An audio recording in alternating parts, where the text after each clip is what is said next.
He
traveling around the country talking to the radio announcers, the church people and the street people, telling them that God has smiled on me.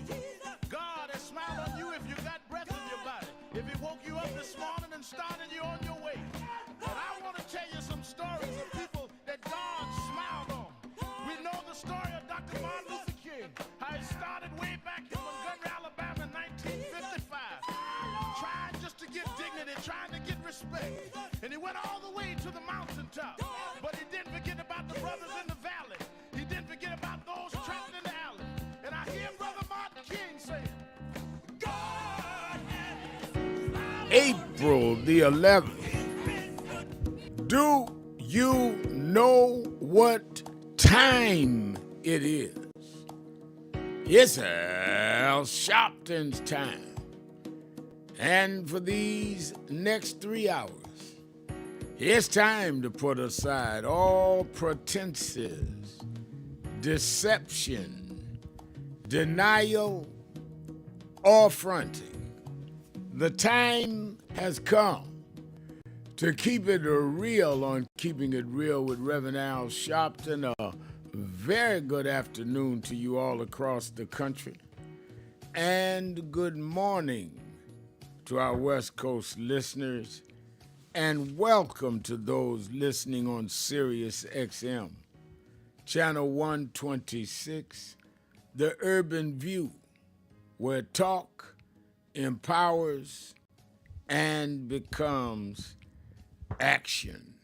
I'm coming to you live from our National Action Network corporate headquarters in New York.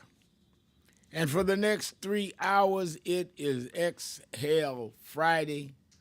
Whatever is on your mind, whatever is in your heart, all you have to do is call us at 1-877-532-5797, 1-877-332-5797, or you can go to our live stream and watch us do the show and put your comments in the comment on the comment page at www.nationalactionnetwork.net, and we'll read your comments on the comment page.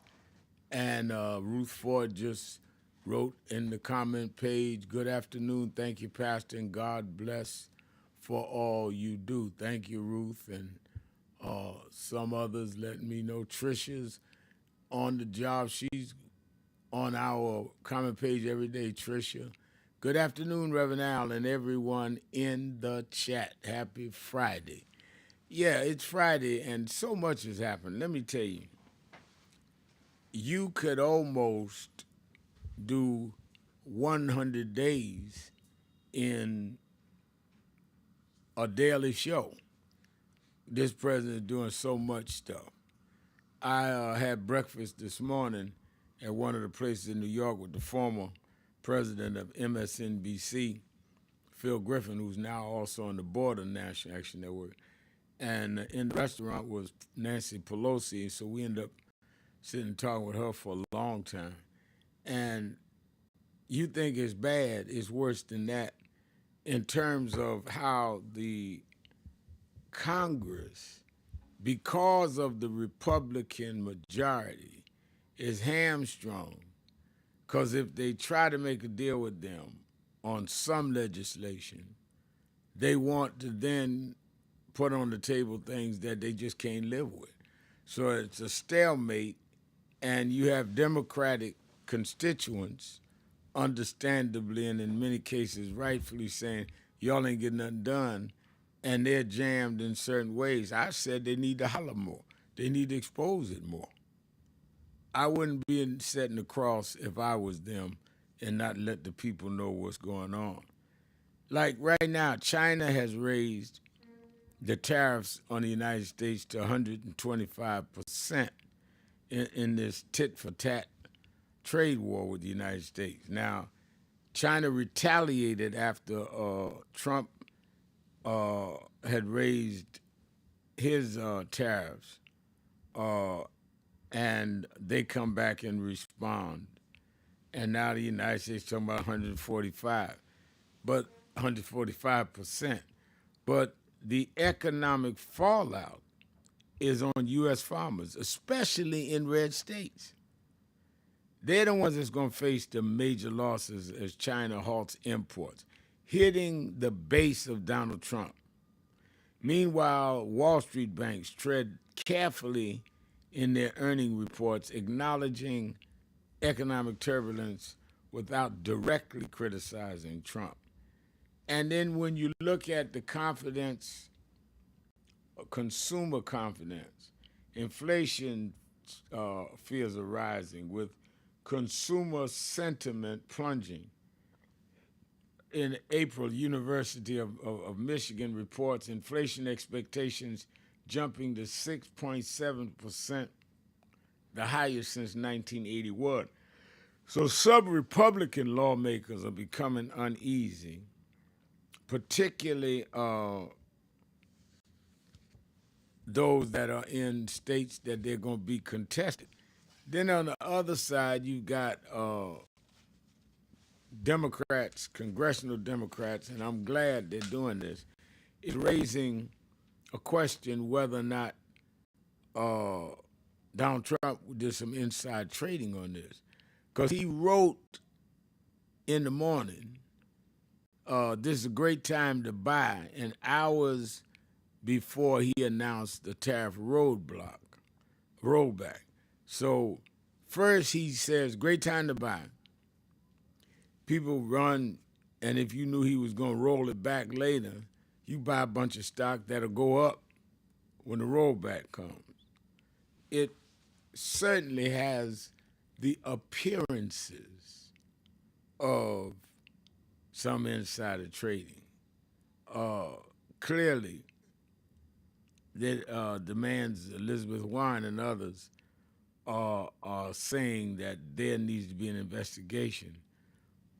Because by him announcing it's a great time to buy, stocks gone up. I mean, they started rising. It surged dramatically, and then he pulls it back. A lot of folks could have made a lot of money on that one.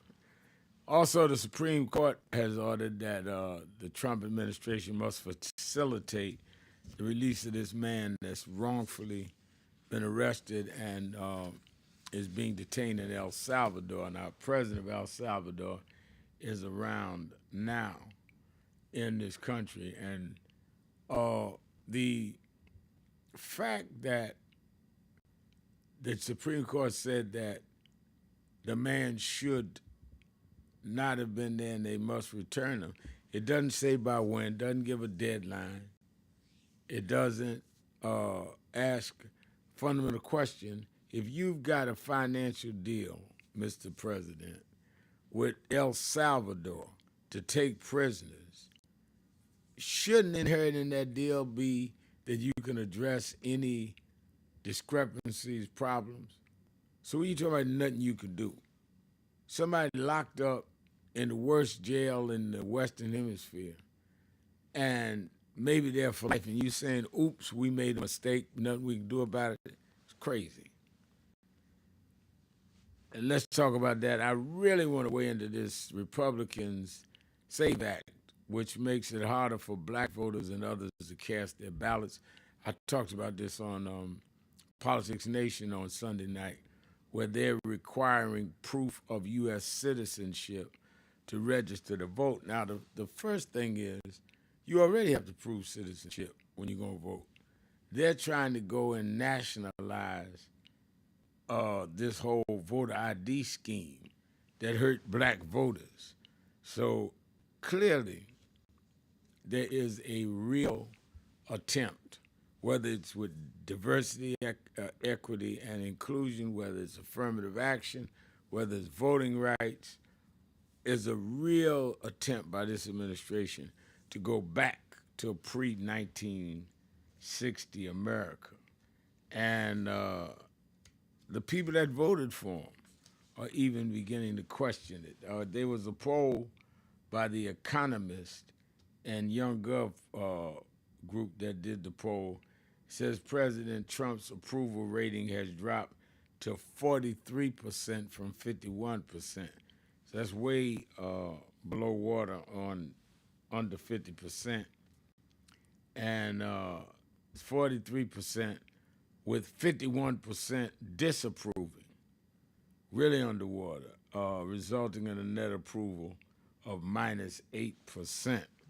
And the tariffs decline, which is going to inevitably cause inflation, inevitably going to cause the prices to go up at the supermarket and other places. This is what is going to cause real problems. And I think there's a lot of stuff going on. And as we look at whether there's inside trading and all that, that's only going to increase. And I've got to imagine that some of the Republicans that have to run for re-election this year, next year, have to be saying, what have I got myself into? Because this man has no rhyme or reason. But Kamala Harris may not want to say it, but I'll say it. I told you so. I warned you. So if I told you don't put your hand on that hot stove, it'll burn you, don't come show me the bruises. I'm trying to heal myself. Let's take a break. I'm going to open up the phones. It's Exhale Friday, 1-877-532-5797, 1-877-532-5797. Sharpton, keeping it real. Be right back. Thank you for joining us for Weekdays Live with Reverend Al Sharpton. Take the time to share this broadcast right now. Tell your friends it's time to keep it real with Reverend Al. Comment your questions now in the chat or call Reverend Al Sharpton directly on air at 877-532-5797. Now stay tuned for Reverend Al. This is Reverend Al Sharpton. As you watch the broadcast, support National Action Network. Go to www.nationalactionnetwork.net and be involved. You can join. Take your membership right online, www.nationalactionnetwork.net. Getting ready to start the program, but we need you to be part of the movement.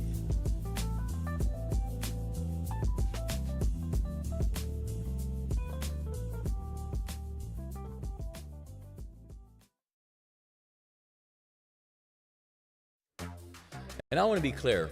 Loving your country doesn't mean lying about its history. You want to have a conversation about what makes America great. What makes America great is the uniqueness that this has been a country that is actually, despite a very uneven past, still can have an opportunity for each and every one of you to be here. Still can have an opportunity for the blessing of a Reverend Sharpton. Still can have an opportunity that you can have a person who was raised by an immigrant single mother, a person who joined the Army when he was 17 years old and went to a 2-year college, who can now sit here as the 63rd governor of the state of Maryland. We want to have a conversation about what makes this country great. And so this idea that this is being done because we don't want people to feel bad is a farce. The reason this is being done is because they do not want people to understand their power. Because when you understand your history, you understand that nothing is impossible. And you cannot minimize me because I know where I've come from. And I know who I've come from. You cannot tell me to sit in my place when I know my place is on a higher hill. And so this assault has nothing to do with making people feel comfortable. It's about making them feel uncomfortable, because understanding the true history, it matters.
As I was sitting at my desk doing the radio show, I thought about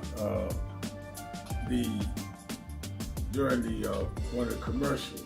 I keep right behind my desk a picture. This photo is Frederica Washington, Bishop Washington's daughter, who I grew up under. Ronnie Dyson, who became a Broadway star of hair, grew up in church with us. And me as a minister doing a Tom Thumb wedding. They used to have Tom Thumb weddings for the kids, teaching us how to have a wedding and to be married. And I was the preacher. I was about 9 years old in this picture. I was already been preaching since I was 4.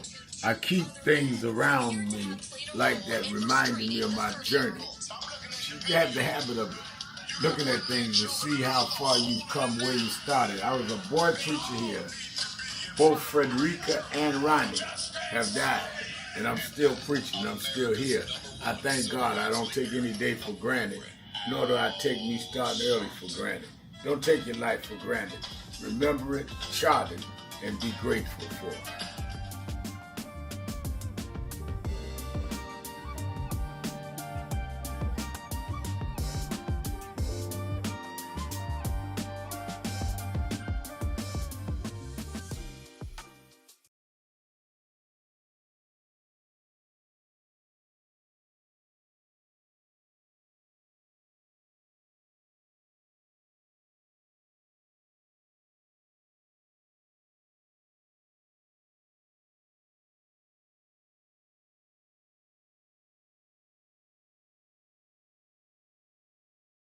It's been a long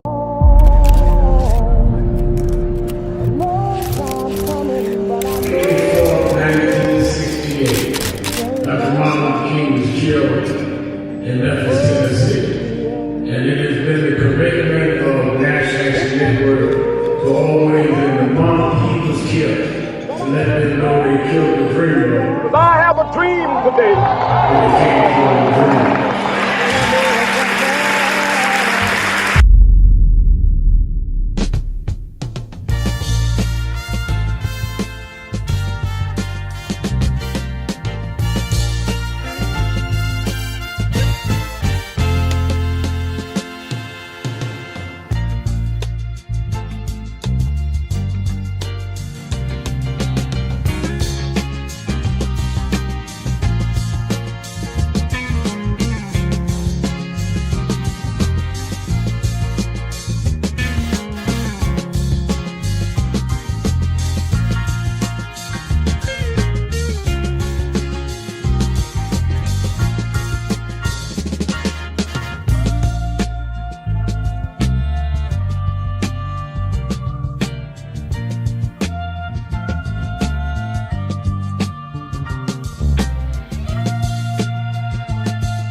I had a thought this morning that I want to share with you about mentorship.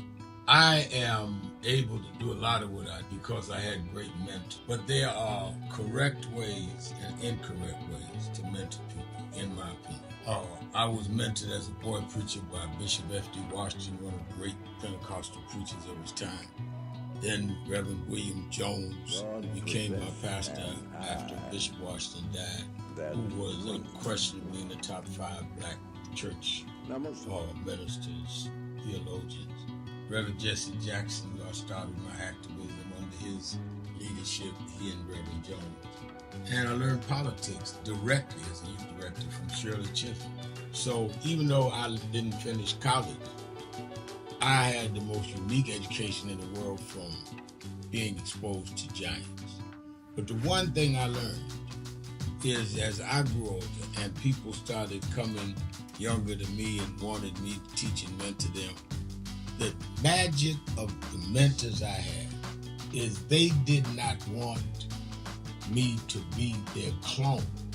They wanted me to learn things from them and use my own gifts and talents in my own unique way, and let me do things on my own because they knew that if I flopped in some things, it would teach me with other things. They'll come and help me once I was down, but they were not going to have me avoid being down. And they were not going to impose themselves on me. Why am I saying that? Because too many mentors want clones, and too many mentees want their mentors to put them on a pedestal. Oh, so-and-so didn't do this for me. Oh, so-and-so didn't open doors for me. If they got to open doors for you, it may mean that they knew you weren't ready to go through those doors. Their job is to prepare you. Your job is to develop your own skills, your own unique ways. And I don't care if it's my daughters, who both have come into their own, or anyone else. I'm not a talent agent. I did not form National Action Network to give people their step up. I formed it to fight for justice for everybody. If talented people get in, it's my job to invest and give them a platform. It's their job to get on the platform and perform and show their ability. Sitting with me today in the office as I talk about it is one of my mentees, Reverend Stephen Marshall. Now, Stephen, you just came around us when you were how old? 11 years old. 11 years old. You just turned 40 and now you're called to the ministry? Yes, sir. And what do you do in National Action Network? I help the formulate policies, lead in various regions, but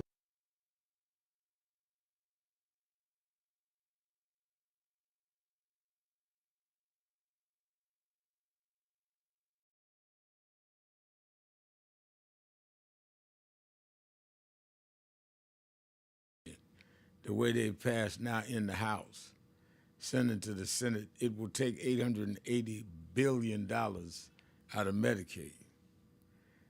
You need to dig deep into that. Y'all need to watch this. And, of course, this whole SAVE Act and how it will infringe on our voting. Don't tune out this weekend. Watch Politics Nation with Al Sharpton live at 5 on MSNBC. You in the New York area, meet me or beat me to the Saturday Action Rally in Harlem at the House of Justice, 145th Street and Lenox Avenue, 9 a.m. to 11 a.m. in the morning. I'll be there. It's the first Saturday Action Rally since the convention. We're going to lay out our boycott schedule, and we're going to get ready for the big march August 28th on Wall Street. And this is the march that's going to be on the anniversary of the March on Washington. We do it every few years, commemorate that march. But we want to go and say to Wall Street this year that y'all are blocking the dream. Y'all are not dealing with the last thing Martin Luther King led on, and that was economic empowerment. Go to www.nationalactionnetwork.net and sign up and say, Reverend Al, I'm down with the march. I need to have, instructions. I'm going to be sending out instructions every week, stuff you can tell people in your house, in your church, in your sorority, in your fraternity. Go to www.nationalactionnetwork and sign up.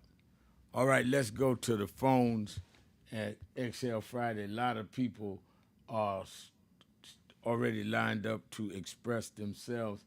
Let me start with my dear friend in Chicago, the beloved Miss Eunice. Miss Eunice, you're keeping it real with Al Sharpton. Good afternoon, Rev. How are you today? I'm good. How are you? I'm doing excellent. Reverend, it just gets on my nerve. Trump had the nerve to call out Representative Jasmine Crockett when he has so many sleazy women in his administration. Sorry about that. Yeah. I'm angry. This man is a despicable person, and she can run a ring around them and him. And when are the Republicans going to come out and get a spine? If they are so afraid of doing their job, and they're afraid of Elon Musk and him, and they are doing a lot of damage to the constituents and the rest of us. Prices going up and everything else. So they were not sent there to be a cheerleader for Trump nor Musk, but it seems that they can get away with it. Do you think they will ever get a spine?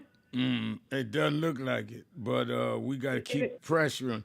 I think, Miss Eunice, we can't worry on them to get a spine. Question is, are we going to have one? We've got enforce to it. be in the. Yeah. We've got to be out there every day. We got to have something going on. You can't sit back and say we'll do it today. The war is on, so we have to keep their feet to the fire. Absolutely. And thank you so much for taking my call. And you have a great weekend. All right, and you too. Blessings And I know you're to you. always on the case. All right, and I'm going to stay on the case, and thank you. Always great to hear your voice. Let me go to Ray in Cincinnati, Ohio, the Buzz. We say, Rev. I'm ready to excel, Rev. I want to challenge. I want to comment on the Black Republican Alliance to the Republican Party and Trump. And I'm going to use one of your words, Rev. It amazes me how simple, regular Republicans, average, hardworking. I'm not talking about the millionaires or the billionaires. Just regular, average, hardworking Republicans. They go against their own interests when they support Trump, and they can't even justify it. Now, I was watching Nicole Wallace yesterday, and she was talking to a reporter who was reporting on the farmers and what their reason for voting for Trump. And she asked them, and then they said, well, we've had a lot of senators and Congress people running for president, but we never had a businessman. And then the reporter said, well, he bankrupt four of his businesses. And she flat out asked him that. And then they said, well, he is a businessman. It's like that went right over their heads. And they couldn't even justify the four failed businesses that Trump bankrupt, Rev. But this is what I say, and I want to challenge. And I'm not trying to tell you how to run your show, but I challenge any Black Republican to call your show and ask them and tell us if they had a chance to ask Donald Trump a question that will help them and their people. What will their question be, Rev? And I'm saying the Republican Party is trying to silence their voice. We're talking about Black folks. The voting rights, they're trying to take away voting rights, civil rights, Social Security, Medicare, women's rights to choose, Obamacare. They won't even vote for the John Lewis bill. So I'm going to say, if any Black Republicans is out there, what would you ask Donald Trump? And I guarantee you, anything they would ask Donald Trump, what can he do for them and their people, he will tell them nothing. He is not supporting any Black issues at all. And that's my problems with Black Republicans, Rev. They're alliance to a man that don't even care about them. I just excelled, Rev. Enjoy your weekend. Enjoy yours. Always good to hear you too, Ray. Thank you for your call. Let me go to Rufus in Georgia, WAOK. Rufus, you're keeping it real with Al Sharpton. All right, man. Yes, sir. How you doing today? I'm doing very well. How you doing? I'm doing kind of fine. I'm kind of sick, but I've been, I don't let them white people go on my neck, and that's what my dog on spinal cord and turn me into almost an invalid. But I ain't gonna worry about that right now. If I go, I go. But what I wanted to say, I really kind of wanted to address somebody that was on your little call on the little posting that it was won by you and $1 million, and I told him $1 million ain't nothing. That he did what? No, somebody was on your little post up on the post on your thing, worrying about you and $1 million and all that, and I just told him $1 million ain't nothing. Well, Anyway, wait a minute. First of all, mm-hmm. If they whoever it is, they're probably going by some right-wing story where about 5 or 6 years ago, National Action Network. I don't care. I don't care. Yeah, Yeah, but you put it on the air, so let me explain it. Because you may not care, but you brought it up and somebody else may be confused. 5 or 6 years ago, National Action Network paid me for 4 or 5 years. They did not pay me, and I paid everybody else on payroll. And it came to a large sum because they owed me for the years they didn't pay me, and we raised enough money to pay me back like you would any other CEO of an organization. And the right wing that wrote that knew that. If I was taking money wrongly, you know they would have no problem trying to come after me on that. But they do that. 1 year, you owe back taxes. Right. Well, they put up the tax thing, don't give you time to pay. It's always some nonsense. But the reason why it doesn't bother me is the people that I have emulated and admired, they went after Adam Clayton Powell and accused him of taxes. They indicted Martin Luther King on taxes, and they far greater than me, so I expect they're going to beat up on me. But we have right now a National Action Network, about 73 employees get paid every week. For a few years, I did not take my salary because I wanted to make sure they were paid. Never missed a payroll, even though I wasn't on it. So tell them to go get a life, and then tell them to go to the right-wing churches. Look up their 990 and see how much they make a year, not getting back pay. They make a lot of money. They flying around on their own jets, not renting a jet, and flying around, riding around in Rolls Royces. I'm in a truck on my way to the next march. So tell them to get a life. I'm glad you brought it up because maybe some of them right-wingers is listening. Now, I started saying they'll feel silly, but I don't think they have enough self-awareness to feel silly. Hold on, I'm going to bring you right back, Rufus. We'll be right back, keeping it real. Sharpton, be right back. Keeping it real. As I was sitting at my desk doing the radio show, I thought about during one of the commercials. I keep right behind my desk a picture. This photo is Frederica Washington, Bishop Washington's daughter, who I grew up under. Ronnie Dyson, who became a Broadway star of hair, grew up in church with us. And me as a minister doing a Tom Thumb wedding. They used to have Tom Thumb weddings for the kids, teaching us how to have a wedding and to be married. And I was the preacher. I was about 9 years old in this picture. I was already been preaching since I was 4. I keep things around me like that, reminding me of my journey. You have the habit of looking at things to see how far you've come where you started. I was a boy preacher here. Both Frederica and Ronnie have died, and I'm still preaching. I'm still here. I thank God I don't take any day for granted, nor do I take me starting early for granted. Don't take your life for granted. Remember it, chart it, and be grateful for it.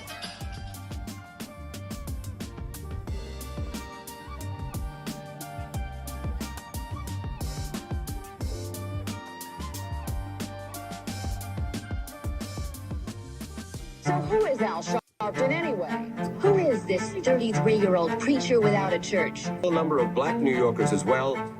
He is little more than a pudgy exhibitionist who can be counted on to show up, bullhorn in hand, at every racial incident.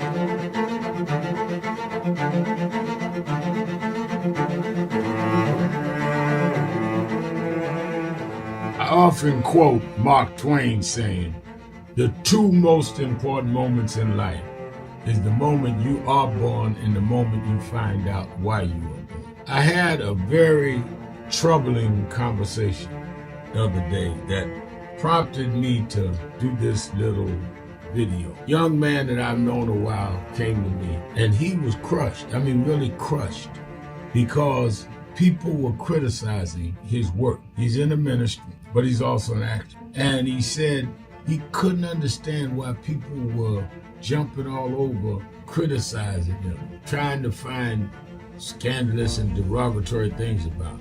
And I told him, I said, you know, you very young. You don't know the road I've traveled. They called me everything but a child of God. A blabbermouth, a loudmouth, too flamboyant, an agitator, a racist, I had to know. Yeah, right. I was not defined by how others saw me. I was defined by how I saw myself and whether I was being true to myself. Some of you watching this don't like me.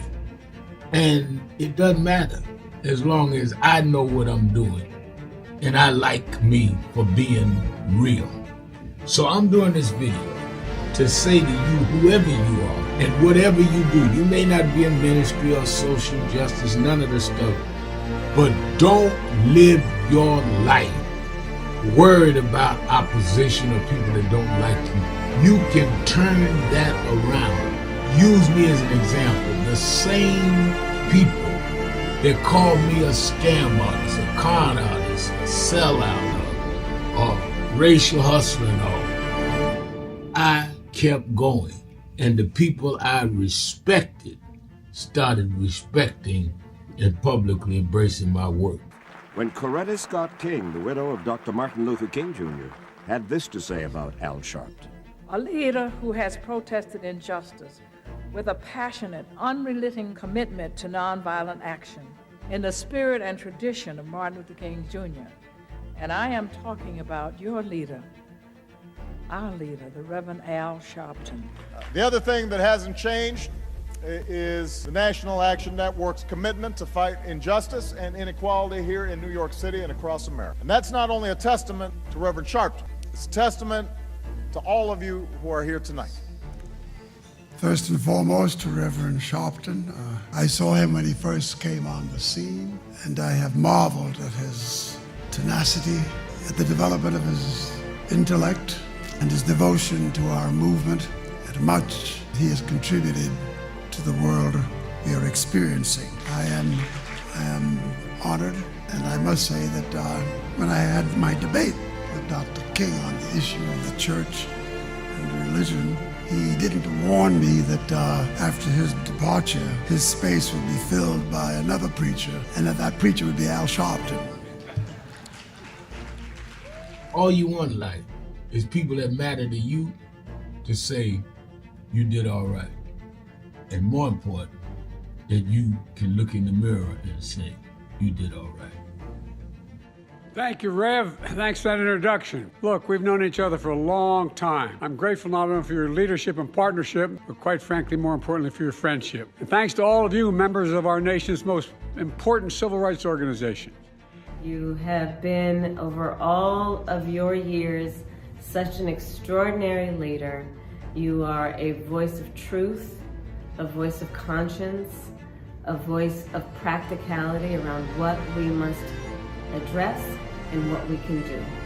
And I thank you so much for your friendship. I remember that most of the youth around Al's age, he was about 12, wanted to be like Connie Hawkins, a great basketball player, legend, or Earl the Pearl, or Clyde Frazier. Al wanted to be like Adam Powell, a powerful preacher with a social justice gospel. He was very close to, at that time, to Reverend William Augustus Jones, powerful preacher and social justice advocate, and Reverend Gardner Taylor State right down the street, and Bishop Washington, whose church he came from, and Reverend Sandy Ray. He wanted to be like these giant preachers. He wanted them to have the edge, however, of the King's social justice dimension. He wanted to be like them. Now he's one of them. Perhaps taller than most of them because of the risks he has taken and the reward God has given him with his gift. I remember so well that I first escorted him to jail. He was around 13 years old, with the jail fighting the ANP. He was in the lineage of our struggle. He grew up in it. We didn't just see him on TV one night. He didn't happen. He came bottom up, not top down.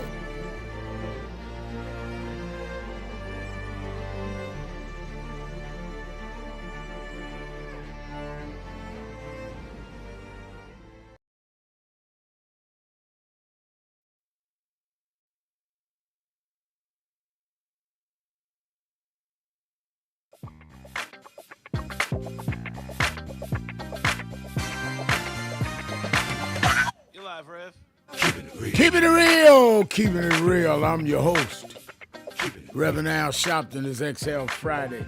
Let's go back to Rufus in Georgia. Rufus. Thank you, Reverend. I'm sorry I got off the beaten path, man. I really even want to talk about that, but the day of them telling us who can lead us, that day is over. That day is over. So I want them to hear that. You know what I'm saying? Okay, so what I was saying, that I believe that we might be missing a great opportunity, and you know how the Republicans play. You know how they play now. Right. But I got a way that I think that we could, instead of going hauling all the way up to the top of the food chain, we should start being a little bit more strategic, and the situations, like I said, I believe we might be missing a great opportunity, because being that now that all the realness of these people is coming out, and they showing themselves for who they is, We might need to put some monitors all around the country to watch these courthouses and watch these biased judges just that's giving out these disproportionate sentences to our people, and watching their little media accounts and watching what they say and putting people out there. This is how the Republicans play. They go low and they do little things at the low level, and they build up. You know what I'm trying to say? And if need be, I'm gonna send you $50 or $60 out my little check next month, and we get 1 million people to send you $50 or $60 and buy you a jet and buy you a pilot, because we need you. Like it says in the Bible, David went out with the army of Israel, right? And he went out to fight, and they got in the real heated battle, and one of the soldiers had to save David. David was supposed to be killed, and the soldier said, we can't risk you being killed, David, now, and being destroyed. You worth 10,000 of us. You know what I'm saying? Yeah. You is worth 10,000 of us. You say, so now you go home, or you do the business of the kingship. You go back, you step back, and let us handle it. We can't risk you being out here on the front line so much. You know what I'm saying? So what I'm trying to say about it is that you worth more than 10,000 to me. You know what I'm trying to say? Because you're the one that's really got your worth is more. I mean, I ain't trying to say nobody ain't worth nothing. No, we all worth something. We just have different missions, but I appreciate what you're saying. And that's what I'm saying. We need to start watching how these biased judges in these local counties and in these states, and that's how you set 1,000 fires and make them come down and try to put them out. Right. You know what I'm trying to say? You start 1,000 fires, right, and make them come down. You know what I'm trying to say? Right. And then meanwhile, you can be sending people out, surrogates for yourself, or representing, a person who you pick to represent the National Action Network, to be on TV or to speak at different events, and you can kind of lessen the load on yourself in some way and lessen the danger to yourself. Yeah, I appreciate that. Well, I tell you, thank you for your call. When we need to get a private plane, we get it, and we go and come back in the same day. So people know I ain't somewhere laying on the island at the beach. I've never taken a private plane and spent the night anywhere. It's only to get me so I can make whatever engagement. But again, people, thank God, our black businessmen like Robert Smith and others donate so we will have that. So they say, nope, go ahead, rent a private plane. I'll cover it because I need you to be back here. I think what you're doing is important. During the George Floyd thing, the airlines were locked down. I had no choice but to go to them. But again, I don't want to give them more attention than they need. Tricia is writing on our comment page to OG Kelly, saying they're talking about the SAVE Act that is in that would impede, if it goes all the way, our voting rights. And she says, I'm shocked a woman would vote for this bill. I wonder if her last name matches her birth certificate. Oh, wait, she's privileged enough to have her paperwork, including a passport. Very good point, Tricia, because with the SAVE Act, if you have a married woman, obviously if you took your husband's name, it's different than your birth certificate. But those that are well off or have a lot of resources probably already have passports and everything else that they can deal with.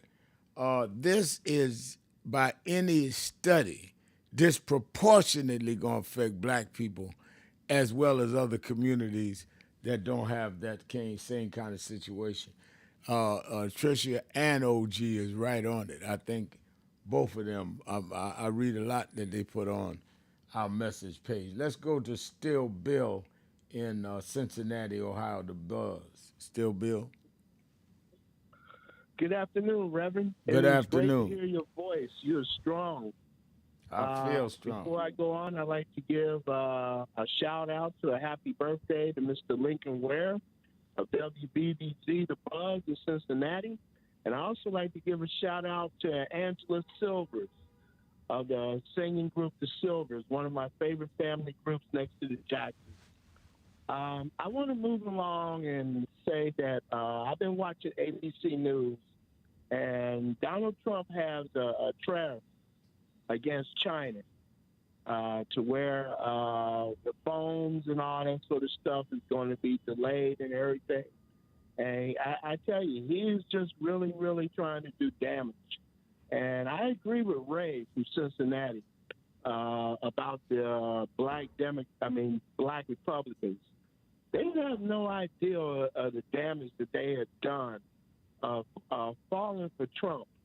The fact that he has made probably promises to them, and he naturally declined those promises and everything, and it's just a mess right now. And I agree with what Ray is saying, but the black Republicans have to do the very same thing that we have to do, the Democrat blacks.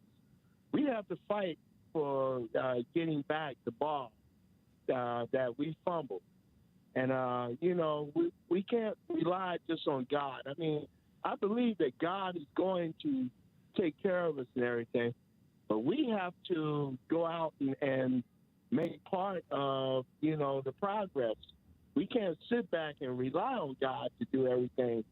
But, I mean, it's just a thing where he is really trying to do damage with China and everything else. But, like I said, I'm going to rely on God. But, Reverend, you keep up the good work, and it's great to hear your daughter the other day. And I definitely kept it real with her. So take care, Reverend. All right, thank you for your call. I love it when you do that. But thank you for your call. Let's go to Will in Cleveland, Ohio. Will. Hey, how you doing? Doing well. How are you? I got a couple things. Okay, thank you. I got a couple things I want to run real quick. First, why does America, if China is so bad, why do they keep borrowing money from them, funding their wars and stuff? If would you borrow money from someone that you just hated and couldn't stand, it don't make sense to me. Next thing, we got I'm in Ohio, and I think it's Bernie Moreno passed that bill or sponsored that bill. It may be that SAVE Act bill. I didn't hear the whole story, but they said it passed in Ohio. It's got to go to the other part of the House, but they said 4 Democrats helped vote for it. So I'm saying, what's wrong? Why does the Democratic Party not call these people out, tell them they would be primary just like the Republican Party does? Why are we helping them pass these type of bills? If they wouldn't have helped pass this shutdown, he may not have got to the tariffs yet. But Democrats need to be called out when they help them sponsor these type of bills. You know what I mean?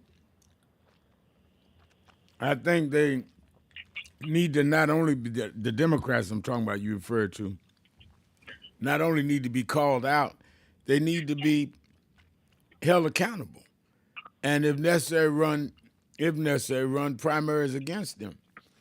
We must not be afraid to put political penalties on people that operate against our interests. They say, well, I got to get elected. Well, if they know they will not get elected if they do certain things, because there'll be a penalty connected to them, they will think twice before they do stuff. Yeah, that's what I'm saying, man, because there's no punishment for them. They just do this, and then you claim you're a Democrat, but you're helping them do destructive things to the party and to the people, black, brown, all minorities, everything. You're helping them destroy any progress that we make. And last thing, I saw where Trump had I think he was talking about all these countries that's been calling him. You know, they call me and, you know, they want to do this and that. Then he said they're calling it, they're kissing my A. And I'm saying this guy took all the respect and everything out of the presidency. You know what I mean? He's the first one I ever seen, man, that just curses and everything. Has no respect for the office. And I just don't understand that, man. And he will curse anywhere on any forum. He's done on platforms. He's done it sitting there in the White House, in the Oval Office, doing cabinet meetings, just outright, just on television. It's not like they're in private meetings and he's just slip a cuss word. On television. He wants to set that standard. So how you going to tell your children, grandchildren, don't use that kind of language, and the president's on TV using that, talking about policies and serious things? The bar is so low that he has set that it's on the ground now. It ain't even a bar you could say that's being uphill. But thank you for your call. It's Exhale Friday, 1-877-532-5797. 1-877-532-5797. Sharpton, keeping it real. Be right back.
Stop telling yourself you're not confident of what you could do. When people with half your skills and a quarter of your talent have gone on to create big waves in life, if you look at them and you know you're more gifted than them, then what is your problem? You are looking for someone to come and drag you into success. You've got to use what you have, which is, in my judgment, more skillful than others I've known in your area. Use that and believe in that, and your confidence will build up as you get going and start doing. And don't chase the spotlight. Sharpen your skills. Live in your purpose. And you'll get so good the spotlight will be chasing you. Be so good they can't help but talk about you and put the spotlight on you. You don't get your energy from chasing the spotlight. You get your energy by chasing your purpose. The the spotlight and other adulation will come with it. Have a great day.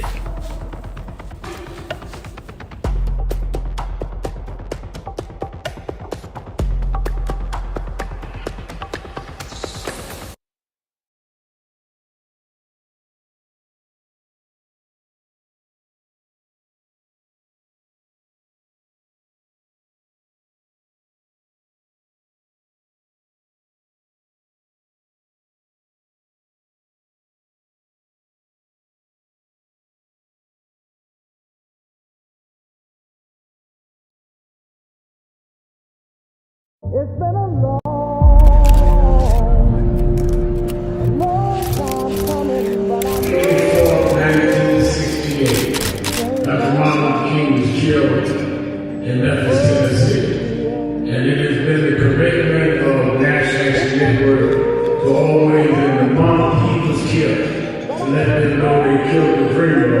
I have a dream today. They can't kill the dreamer.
Yet our best trained, best educated, best equipped, best prepared troops refuse to fight. Matter of fact, it's safe to say that they would rather switch than fight.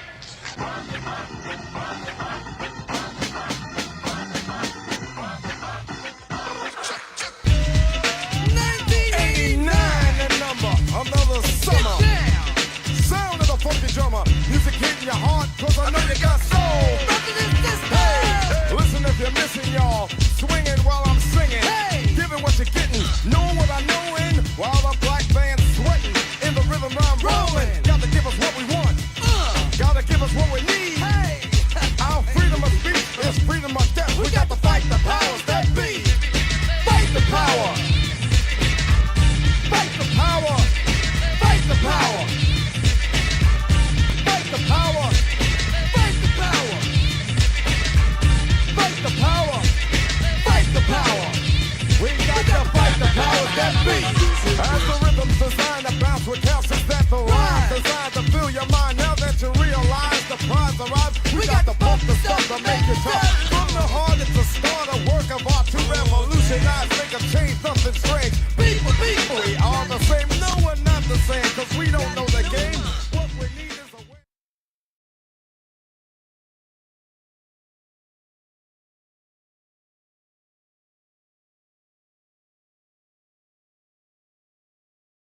That's when Haile Selassie, the Emperor of Ethiopia, came to meet Adam Clayton Powell Jr., who was pastor here now, at Ethiopian Coptic Cross. That was my first year when civil rights and politics. As I know here, you're in trouble, where it says about 30% are unemployed. That's why I'm working hard to get this surplus food here. Some of you say to me, well, I'm not like you. I'm not a congressman. I haven't got education. I haven't got work.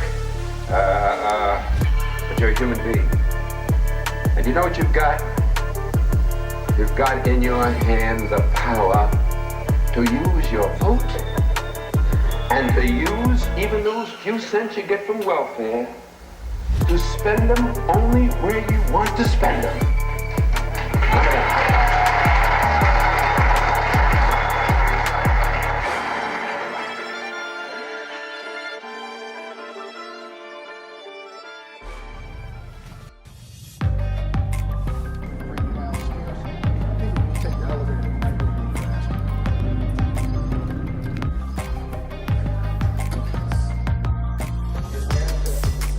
by gutting people.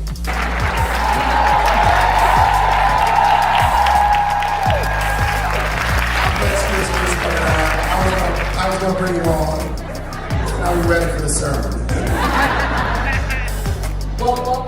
Reverend Al Sharpton. I think it's clear where we are. The real question is what we're going to do about it. The only question is whether we going to get up and do what we supposed to do. They never knew what a cell phone was. They took a telegraph machine and a rotary phone and broke down the walls of apartheid. And we're sitting here with Instagram and Facebook and TikTok and 2 cell phones in your pocketbook talking about what we gonna do.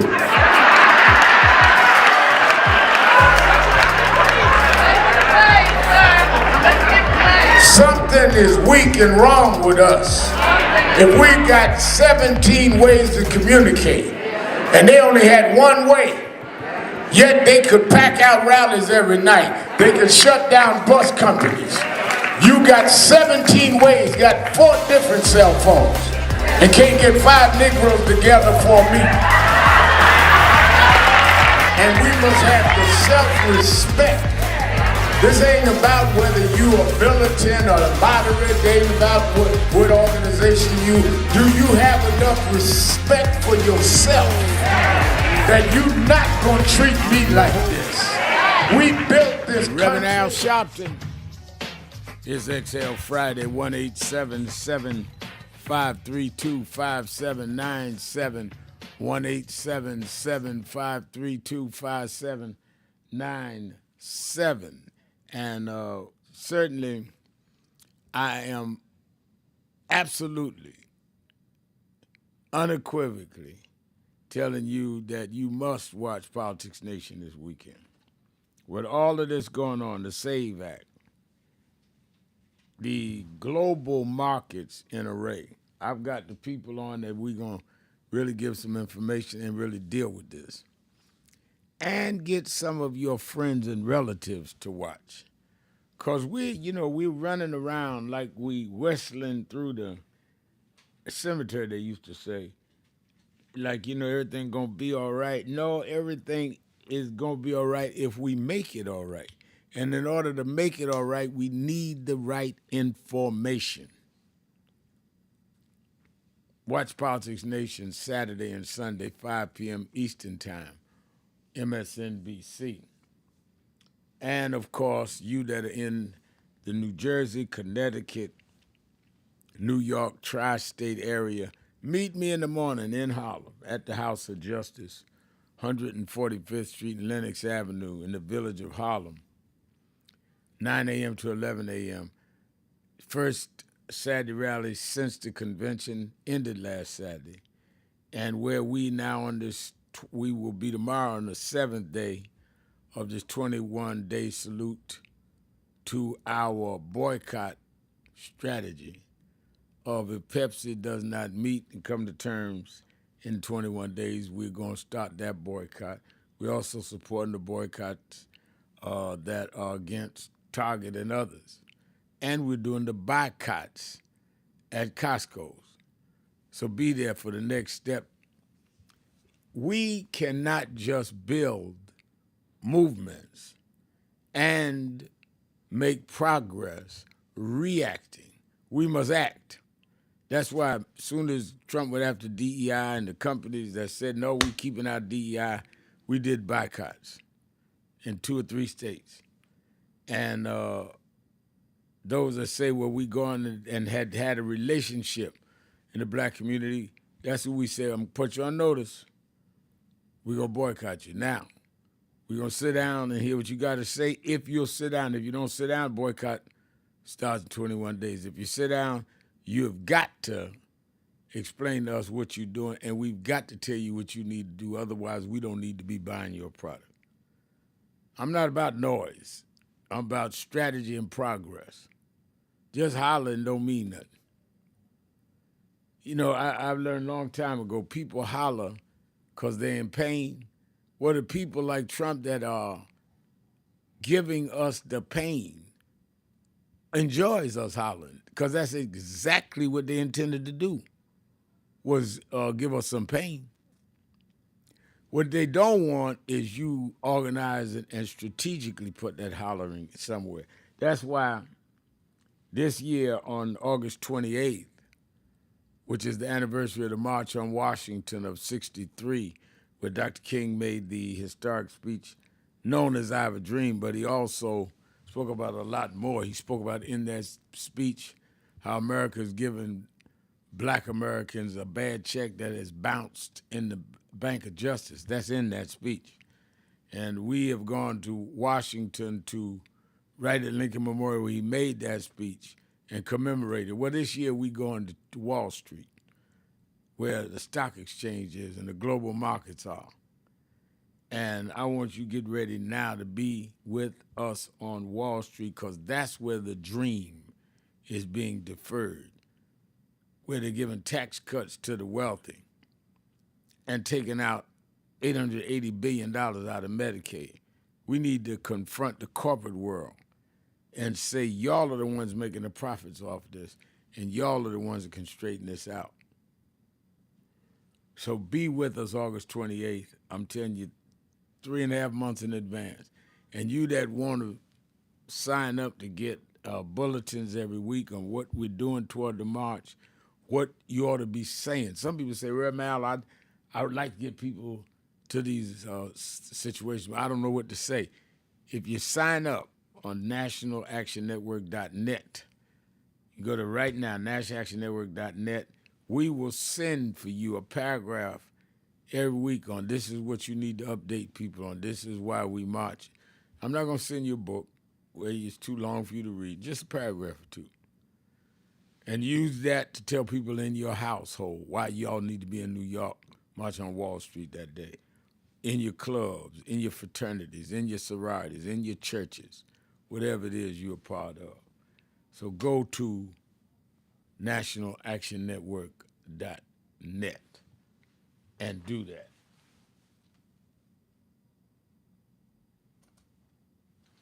Let's go back to the phone. Were we talking to Will in Cleveland? Still got Will. Yeah, go ahead, Will in Cleveland. You're exhaling on Exhale Friday. Yeah, I'm not on still, I don't think. You are talking to me, you on? Oh, okay.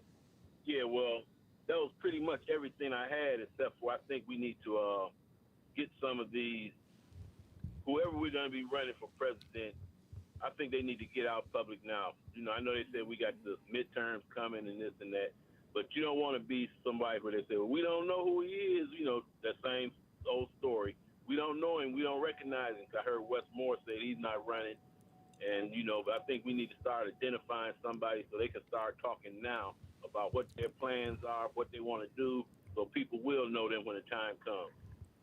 Well, I think you're right. I thought and still do think Wes Moore would have made a great candidate. He opened up our convention this year, and he has got the whole package, well-spoken, charismatic, clear background, military background, as well as community service, and done a good job as governor. But I understand he wants to run again in Maryland and win again. Maybe if he runs and wins again as governor of Maryland, which I think he will, he can consider it after he is reelected and serves again in Maryland. But I think you're right, and we need a plan B, and we need it now. And I think, Will, you are absolutely right. We definitely should not wait. If we talking about running somebody in 28 to stop J.D. Vance, because I think that's part of who the Republicans are going to put up. I don't know who else they're going to try to primary. Trump talking all this about third term. That's not going to happen. Trump will be finished in 28 in terms of running for president. But you're not going to beat any of them unless you start organizing and getting somebody ready now. So I agree with you. Let's go to Rick in Germany. Rick, you're keeping it real with Al Sharpton. Good day, Brother Sharpton. Good day. I just wanted to comment on Mia Love. I didn't in any way mean to disparage her death. And it says on my burnt out computer that she was diagnosed with a brain tumor in 2022. I just want to say out loud on your program, I don't know the family, I don't speak for the family, but I am suspicious of her death. I think she was poisoned, and I wish her family all the best. I think if she was Haitian, she accomplished quite a bit in a few short years. Brother man, I'm done.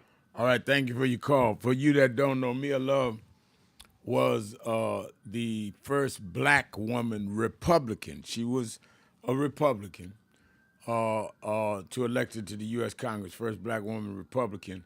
Just a few years ago, she was with the whole Trump party, got sick.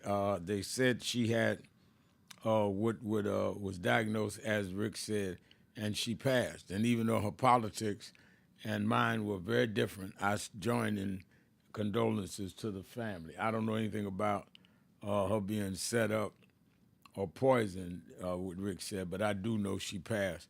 And I give my condolences to the family. Let's go to Paul in Houston, Texas. Paul, you keeping it real with Al Sharpton. I'm keeping it real, Al. Thanks for taking that call, Rev. Thank you for calling.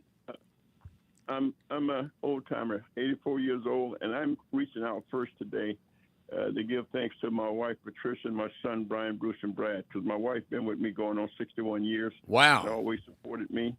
But my story today is about a good friend of mine that was lynched in Mississippi in 1959. Matter of fact, the anniversary is coming up, as sad as it is, will be this month on the 24th. And I just wanted to reach out somehow to see if you could have your staff pull that up and give the balance of the people that are left from that era that I know and knew him. Yeah, give me the name. Give me the name. Mac Charles Parker, P-A-R-K-E-R. And when you P-A-R-K-E-R, Matt, M-A-T-T? Yes, sir. M-A-C-K, Mac. Oh, Mac. Okay. Yes. And middle initial C for Charles.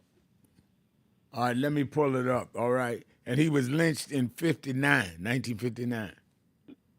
Yeah, April 24th, they pulled him out of the Pearl River County Jail, lynched him, and his body was recovered by the FBI and some other people. Wow. 3 or 4 days later. Let me pull that up. Let me pull it up. Thank you for the information. Let me go to our comment board, message board online when I come back. We'll be right back after this break. 1-877-532-5797. Sharpton, Exhale Friday. Keeping it real. Be right back.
Country, talking to the radio announcers, the church people and the street people, telling them that God has smiled on me.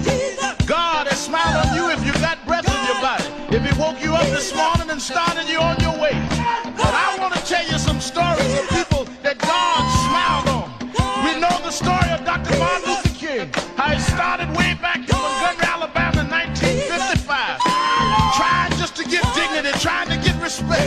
And he went all the way to the mountaintop. But he didn't forget about the brothers in the valley. He didn't forget about those trapped in the alley. And I hear Brother Martin King say, God has smiled on me. He's been good to me. Let me tell you, God has smiled on me. It's been so good to me. Then I see as Dr. King went on, another man stepping to the forefront by the name of John F. Kennedy, who rose up and said, let's not stand back. Let's not wait for a handout. Let's wait for a way out. He said, ask not what your country can do for you, but what you can do for your country. He said, don't us gravel and don't us moan, because God doesn't smile on us. Let me say it. God has smiled on me. He has set me free. Let me say it. God has smiled on me. One more time. I want to say real song. I say God has smiled on me. He has set me free. Pick it up. God has smiled on me. I feel it. Then I went on by backstage at the Apollo Theater and I saw a man come out. They call him the King of Soul, James Brown. And James Brown said, Reverend, don't you worry. I started out as a shoe shine boy. I started out as a convict. I started out uneducated. But I learned to sing my song. And I sung it all over the world. I told him it was a man's world. I told him about the big payback. I told him Papa got a brand new bag. And all over the world, they can hear my voice. But Reverend, don't you frown. Don't you bow your head. Tell him what you told me, Brother Brown. I said, now God has smiled on me. He has set me free. Yeah. He has set me free. God has smiled on me. It's been so good to me. Then I went home and I told my mother what Brown told me. And she said, son, even though we don't have much, we don't need relief. All we need is belief. And she said, he didn't tell you no lie, because the Lord will take care of you. God sits high, but he looks down low. And every time you get discouraged, every time you're burning down, all you have to do is think of the things that God made a way for you and look toward the heavens. Lift your eyes to the hills and say, God, God, God, don't smile on me. Now then, the God has smiled on me. He has set me free. God has smiled on me. That has been so good to me. Yes, he has. I say, God smiled on me. He has set me free. And I know all over the country, smile on me. We need jobs. We need a way to make it. We need help. We need jobs. We need a way to make some money to feed our families and raise our bread. We need a way to survive, so we don't need crime as a survival kit. We just need a little bit. But don't give the hope up. Don't lose the faith, because God will smile on you. God will give you the strength. God will make a way for you. Adam Clay Powell said, keep the faith. Keep the faith, baby. I hear Robert Kennedy saying that it's not the dream of, but it's the dream that'll live on forever. Just know that God will smile on you. Dr. King had a dream. Dr. King said, I went to the mountaintop, but I didn't stop there. I looked over and saw the promised land. I hear Brother Malcolm saying, don't sit on the stoop. Stand up and be a man. Respect yourself. Be somebody. Then I hear the brothers in the Hispanic community say, I'm going to stand up and be a man. I'm going to do the best I can. I had a reaper say, I don't care what time you come home, but just give me some respect when you get there. Now God has smiled on me. He has set me free. God has smiled on me. It's been so good to me. Sit down. And as we move on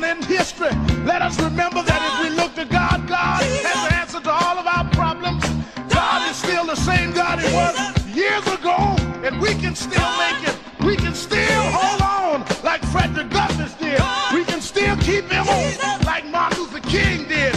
We can still ride on the way everyone that made it did. They didn't have much, but they had a whole lot of faith.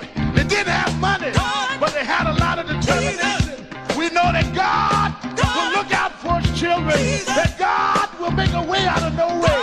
If you just keep the faith and refuse to lose, and God will make a way, because God's children don't have color. God's children just have will. And I can still hear somewhere in my mind James Brown say, God had smiled on me. He had let me free. Let me stay here. Yeah, Lord. Yeah, Lord.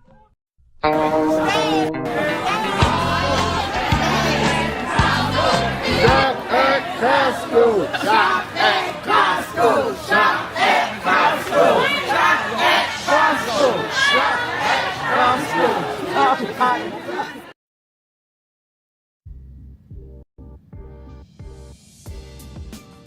As I was sitting at my desk doing the radio show, I thought about during one of the commercials. I keep right behind my desk a picture.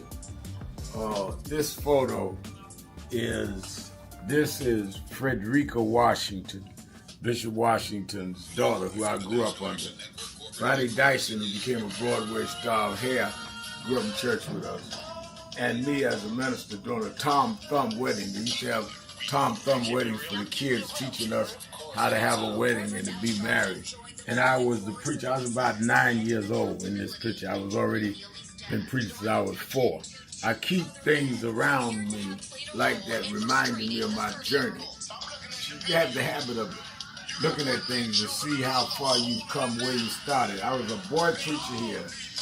Both Frederica and Ronnie have died, and I'm still preaching. I'm still here. I thank God. I don't take any day for granted, nor do I take me starting early for granted. Don't take your life for granted. Remember it, chart it, and be grateful for it.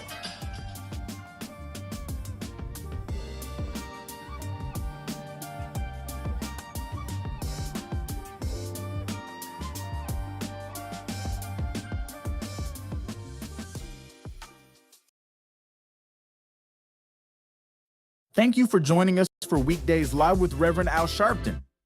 Take the time to share this broadcast right now. Tell your friends it's time to keep it real with Reverend Al. Comment your questions now in the chat or call Reverend Al Sharpton directly on air at 877-532-5797. Now stay tuned for Reverend Al.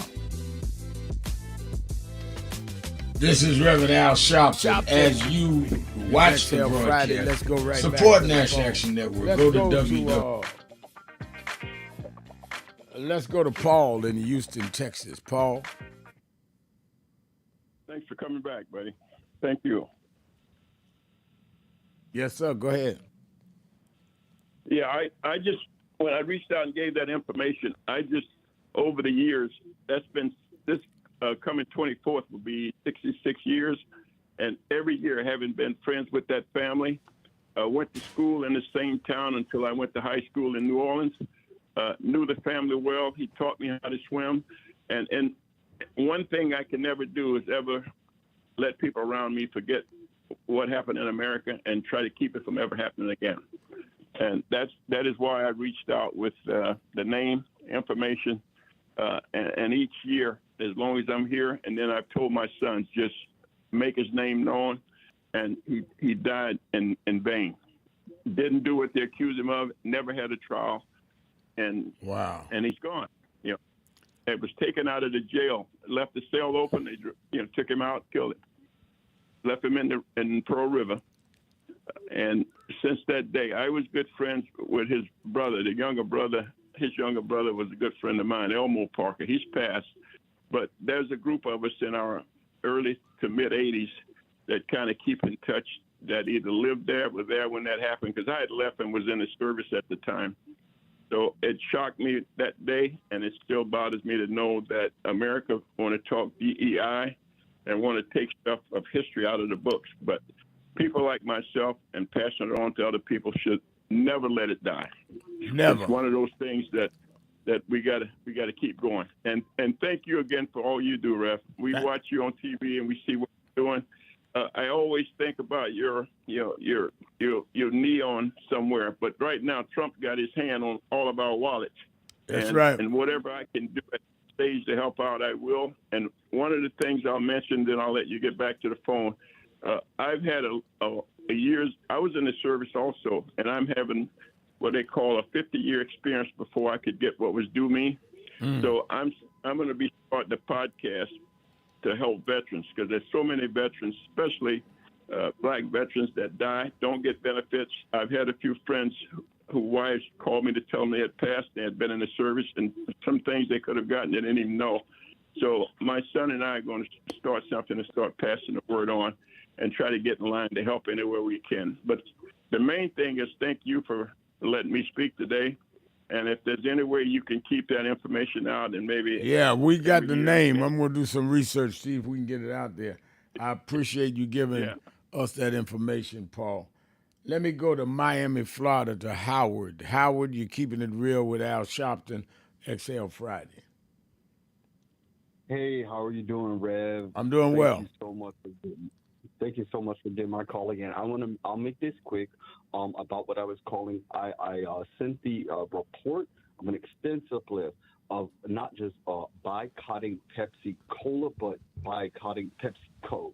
So that includes list of all of the restaurants, all of the products that they actually sell, and the vendors, like the restaurants, be it the fast food chains or that also list, and how we can do it. So it's an extensive report, but also in that it's sent to the whatsonyourmind.net at Astronaut Action Network, and it has the list of about a paragraph of what to be said at that time. I hope they do share that information. All right. Why I'm rushing and saying that is because I was so impacted by Paul and what he said. I want to say thank you so much for your service and what you've done for our country. I have two brothers, and they're both black veterans, and so I understand and I appreciate what he does. And why it's making me very impassioned is because for the last 2 days I'm a teacher, and I've been having my class watch Teal. And this is very interesting that I was telling them about the information that you shared yesterday that, I think it was 20% of the Trump voters this year kind of want or think slavery was okay. And I was explaining to them, how that is now, and how this Teal that they thought was not real was not such in the distant past as the lady that they were very upset with, the white lady the one who accused him, she only died a few years ago. And so it's really shaping and impacting their life. But I just had to, I'm sorry for blurting it all out, but that's what we're actually watching and doing an essay on this. So thank him for what he did and what he experienced and the traumas that he went through in his life and as a veteran. Thanks, Real. Sorry about that. All right. I appreciate your call, though. Let's take a break. We'll be right back, keeping it real. Sharpton, right after this.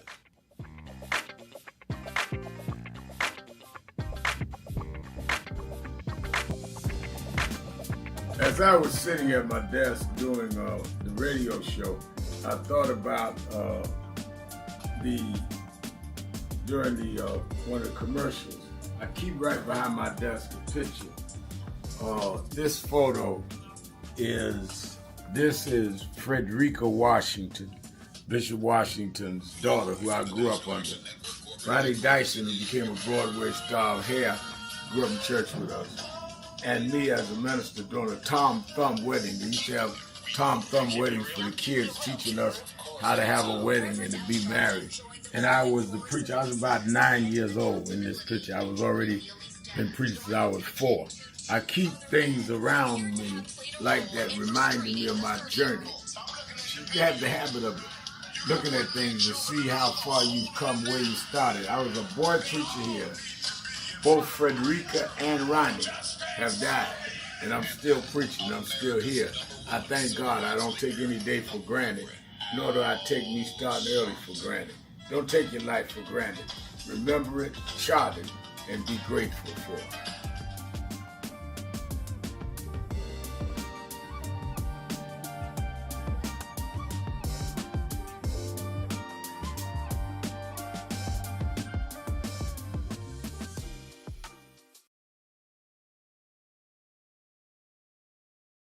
So who is Al Sharpton anyway? Who is this 33-year-old preacher without a church? A number of black New Yorkers as well. He is little more than a pudgy exhibitionist who can be counted on to show up, bullhorn in hand, at every racial incident.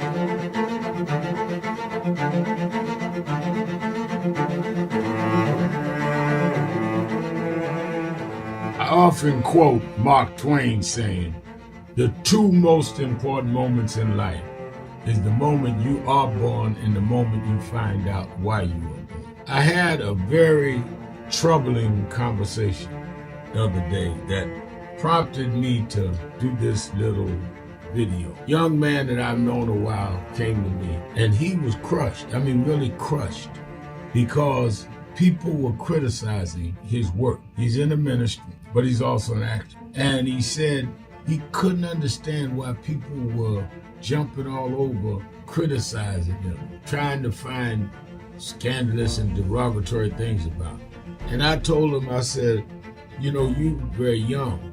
You don't know the road I've traveled. They call me everything but a child of God. A blabbermouth, a loudmouth, too flamboyant, an agitator, a racist, I had to know. Yeah, right. I was not defined by how others saw me.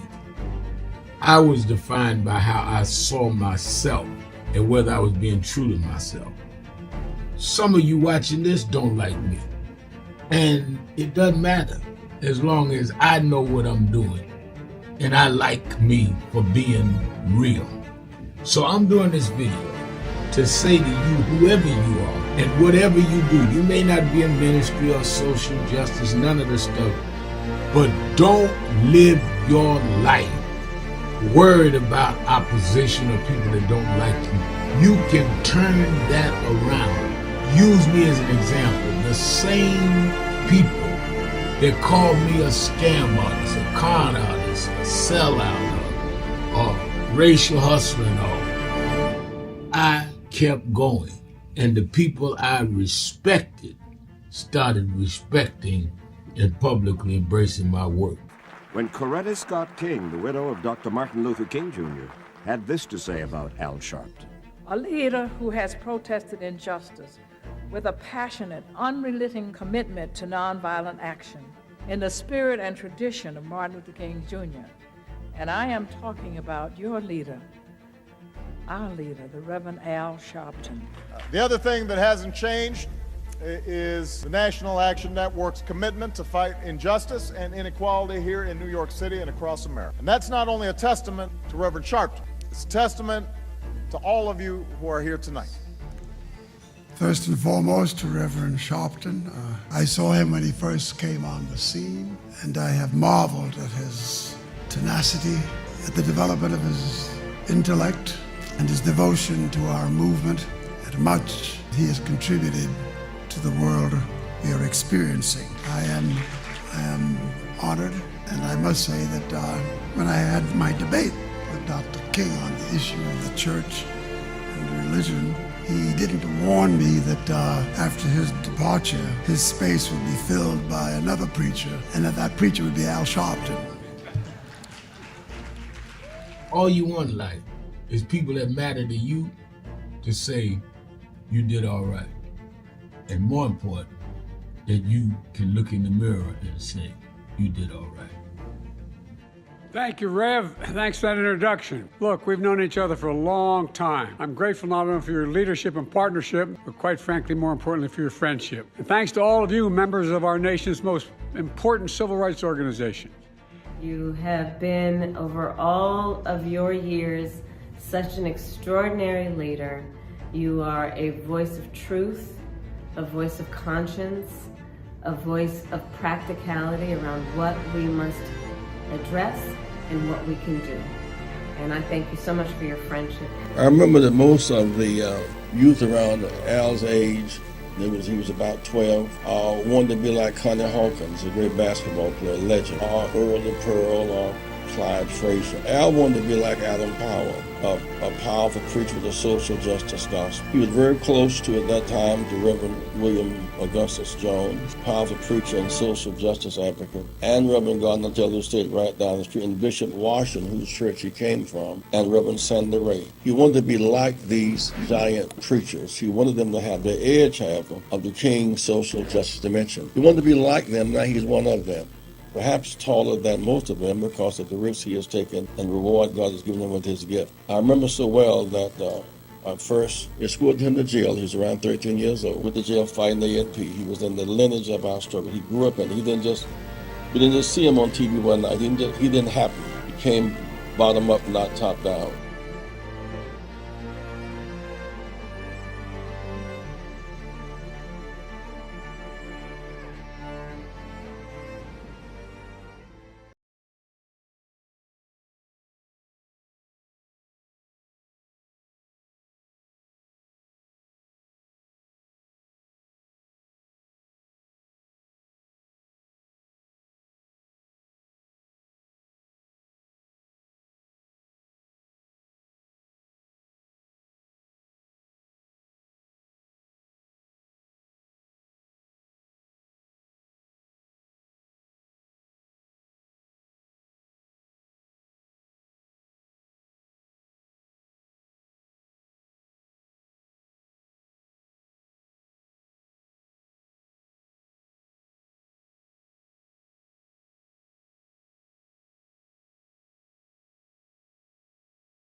And I want to be clear, loving your country doesn't mean lying about its history. You want to have a conversation about what makes America great. What makes America great is the uniqueness that this has been a country that is actually, despite a very uneven past, still can have an opportunity for each and every one of you to be here. Still can have an opportunity for the blessing of a Reverend Sharpton. Still can have an opportunity that you can have a person who was raised by an immigrant single mother, a person who joined the Army when he was 17 years old and went to a 2-year college, who can now sit here as the 63rd governor of the state of Maryland. We want to have a conversation about what makes this country great. And so this idea that this is being done because we don't want people to feel bad is a farce. The reason this is being done is because they do not want people to understand their power. Because when you understand your history, you understand that nothing is impossible. And you cannot minimize me. because I know where I've come from and I know who I've come from. You cannot tell me to sit in my place when I know my place is on a higher hill. And so this assault has nothing to do with making people feel comfortable. It's about making them feel uncomfortable, because understanding the true history, it matters.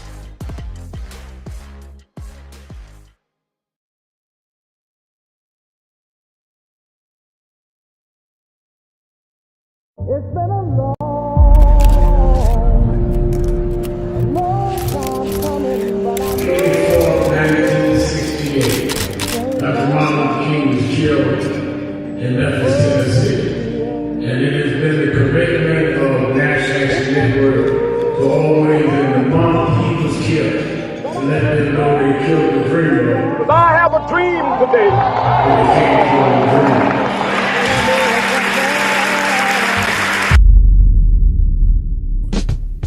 Because there's no penalty. These little guys, like you naming some of the rappers up, went with Trump because they feel there's no penalty. So just like I'm saying to Pepsi and Target and everybody else that said, okay, we were with Trump against DEI, that we coming at you, and you either going to come back to your good senses or we going to use our good senses and not buy your product.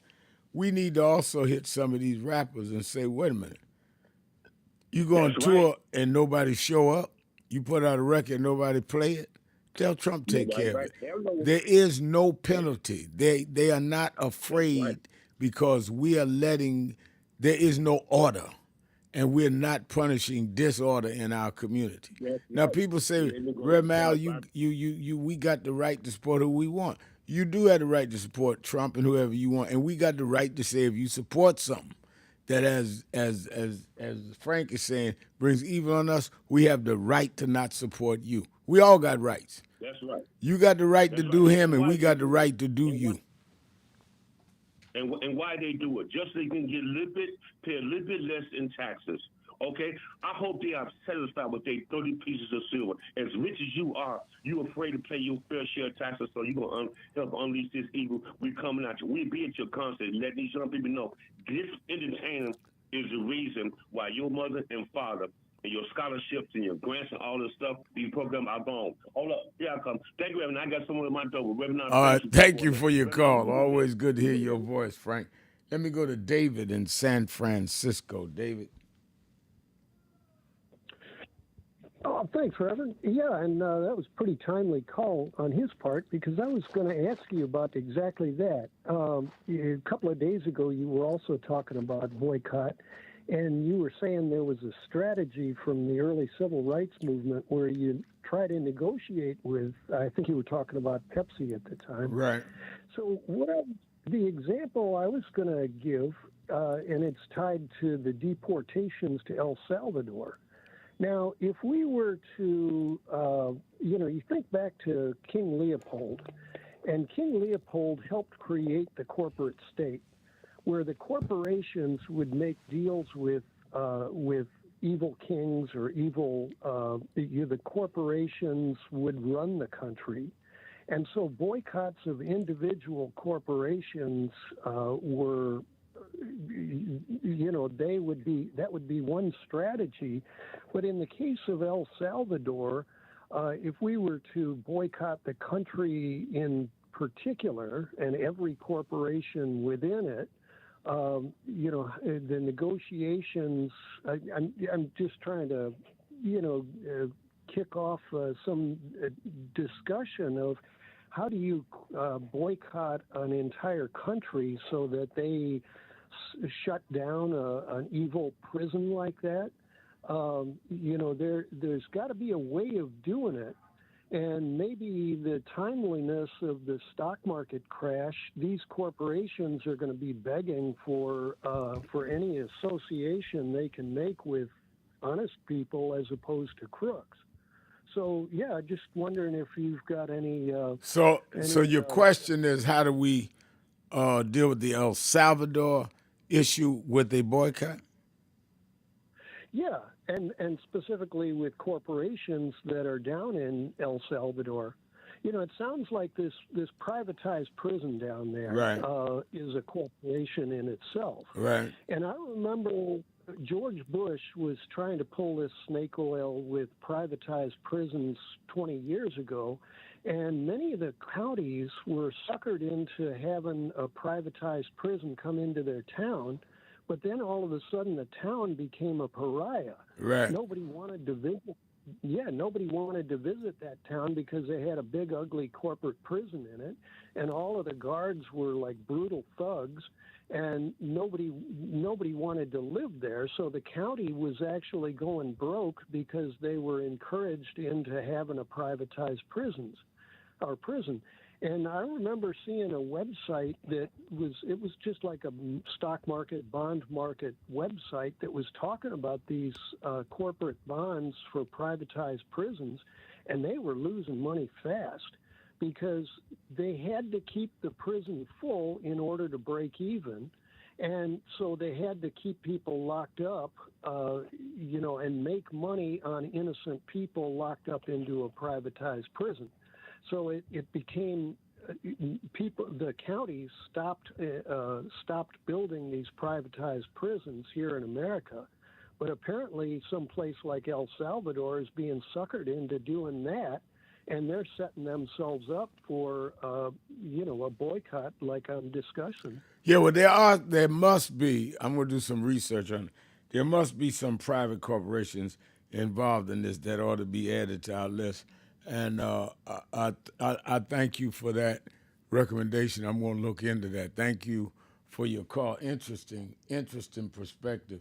Let me go to Jones in Jones L in New York. Jones.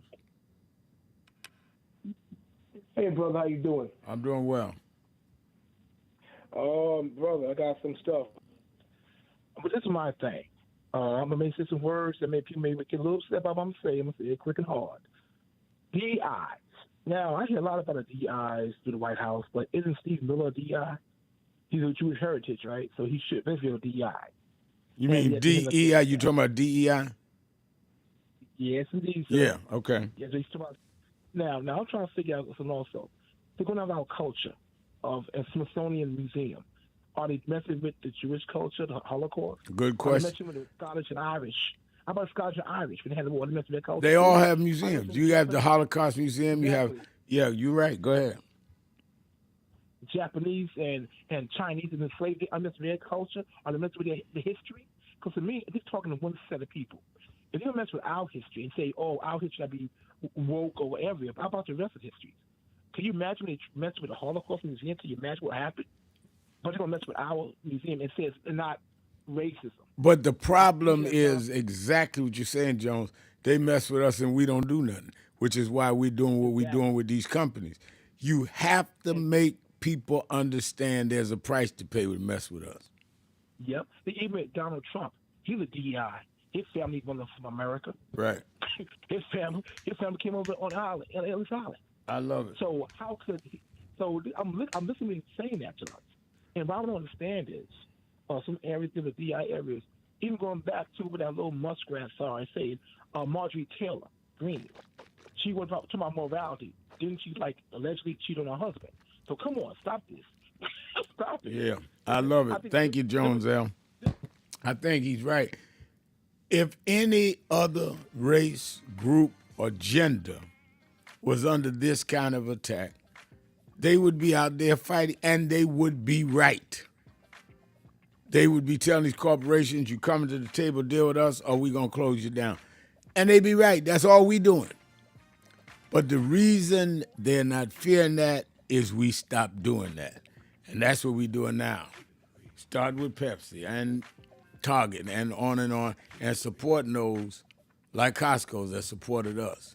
You got to reward your friends and punish your enemies. That is the way of the world. We're going to take a break. Be right back.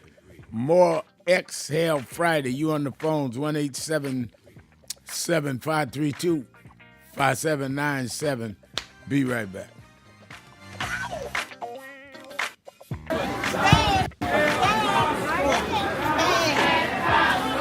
Shop at Costco. Shop at Costco. Shop at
Yet our best trained, best educated, best equipped, best prepared troops refuse to fight. Matter of fact, it's safe to say that they would rather switch than fight.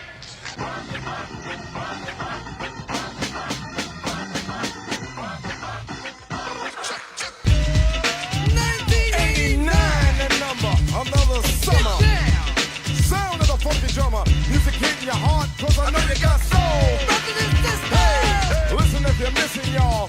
Swinging while I'm singing. Hey, giving what you're getting. Knowing what I know in. While the black band's sweating. In the rhythm I'm rolling. Gotta give us what we want. Gotta give us what we need. Hey, our freedom of speech is freedom of death. We got to fight the powers that be. Fight the power. Fight the power. Fight the power. Fight the power. Fight the power. Fight the power. Fight the power. We got to fight the powers that be. As the rhythm's designed to bounce with calcium that the rhyme designed to fill your mind. Now that you realize the prize arrives, we got to pump the stuff to make it tough. From the heart, it's a start, a work of art to revolutionize, make a change, something strange. People, we are the same. No, we're not the same, cause we don't know the game. What we need is a way.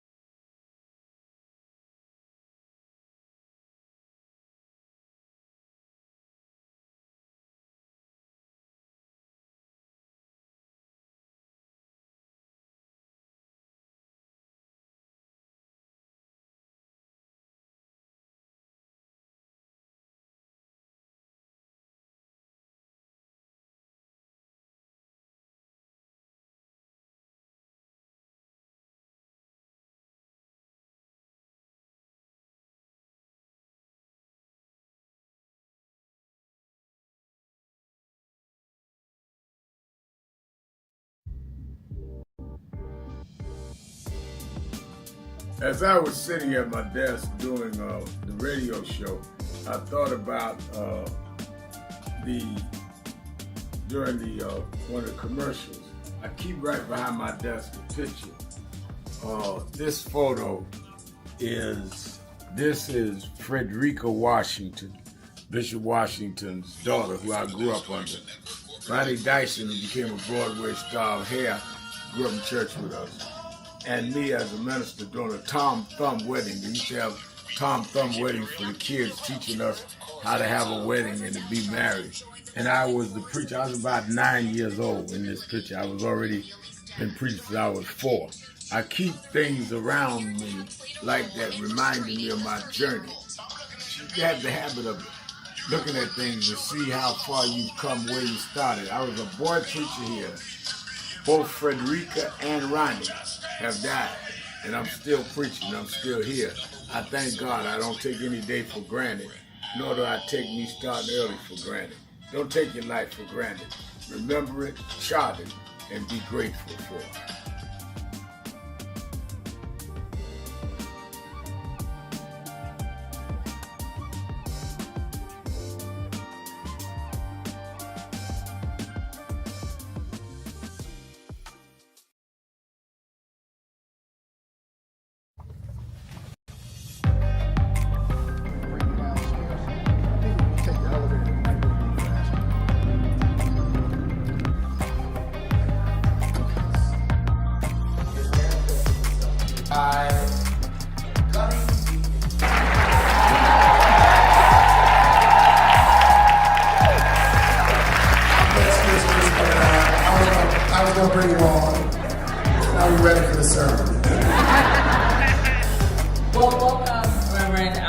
I think it's clear where we are. The real question is what we're going to do about it.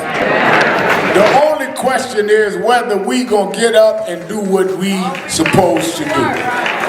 They never knew what a cell phone was. They took a telegraph machine and a rotary phone and broke down the walls of apartheid.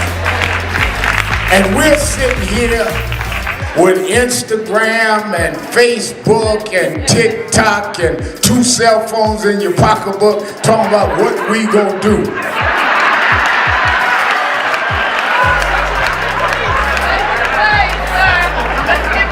Something is weak and wrong with us. If we got 17 ways to communicate and they only had one way, yet they could pack out rallies every night. They could shut down bus companies. You got 17 ways, got 4 different cell phones, and can't get 5 Negroes together for a meeting.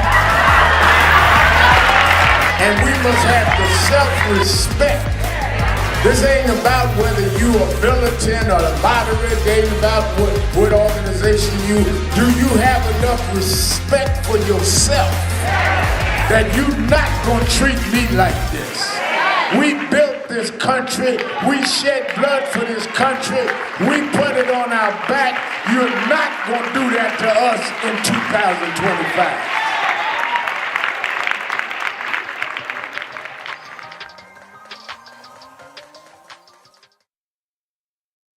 Thank you for joining us for Weekdays Live with Reverend Al Sharpton. Take the time to share this broadcast right now. Tell your friends it's time to keep it real with Reverend Al. Comment your questions now in the chat or call Reverend Al Sharpton directly on air at 877-532-5797. Now stay tuned for Reverend Al. This is Reverend Al Sharpton. As you watch the broadcast, support National Action Network. Go to www.nationalactionnetwork.net and be involved. You can join, take your membership right online, www.nationalactionnetwork.net. Getting ready to start the program, but we need you to be part of the movement.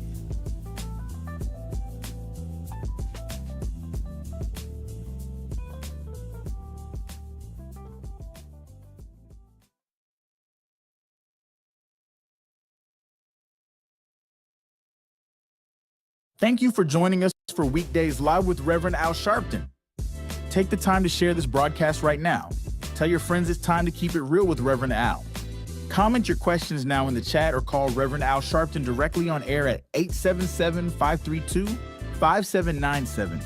Now stay tuned for Reverend Al.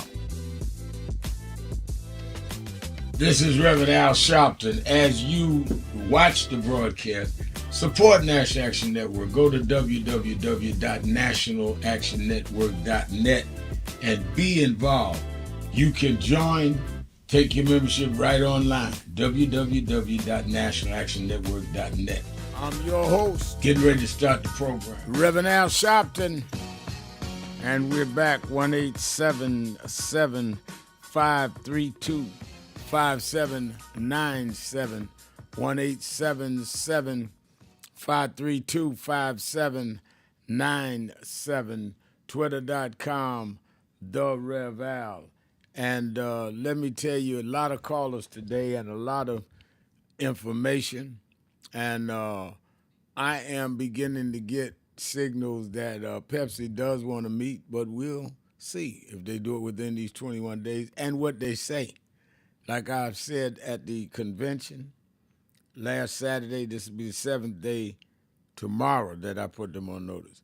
I don't want to just meet. I'm not lonely. I want some concrete commitments that you're going to do what you said you were going to do when we used to have the Pepsi Cola African American Advisory Board with Earl Graves and others of us.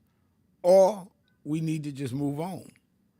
And the same thing with any of the others, Targets and anybody else. So I was raised in Operation Breadbasket. We tried to first have an invitation, then a conversation.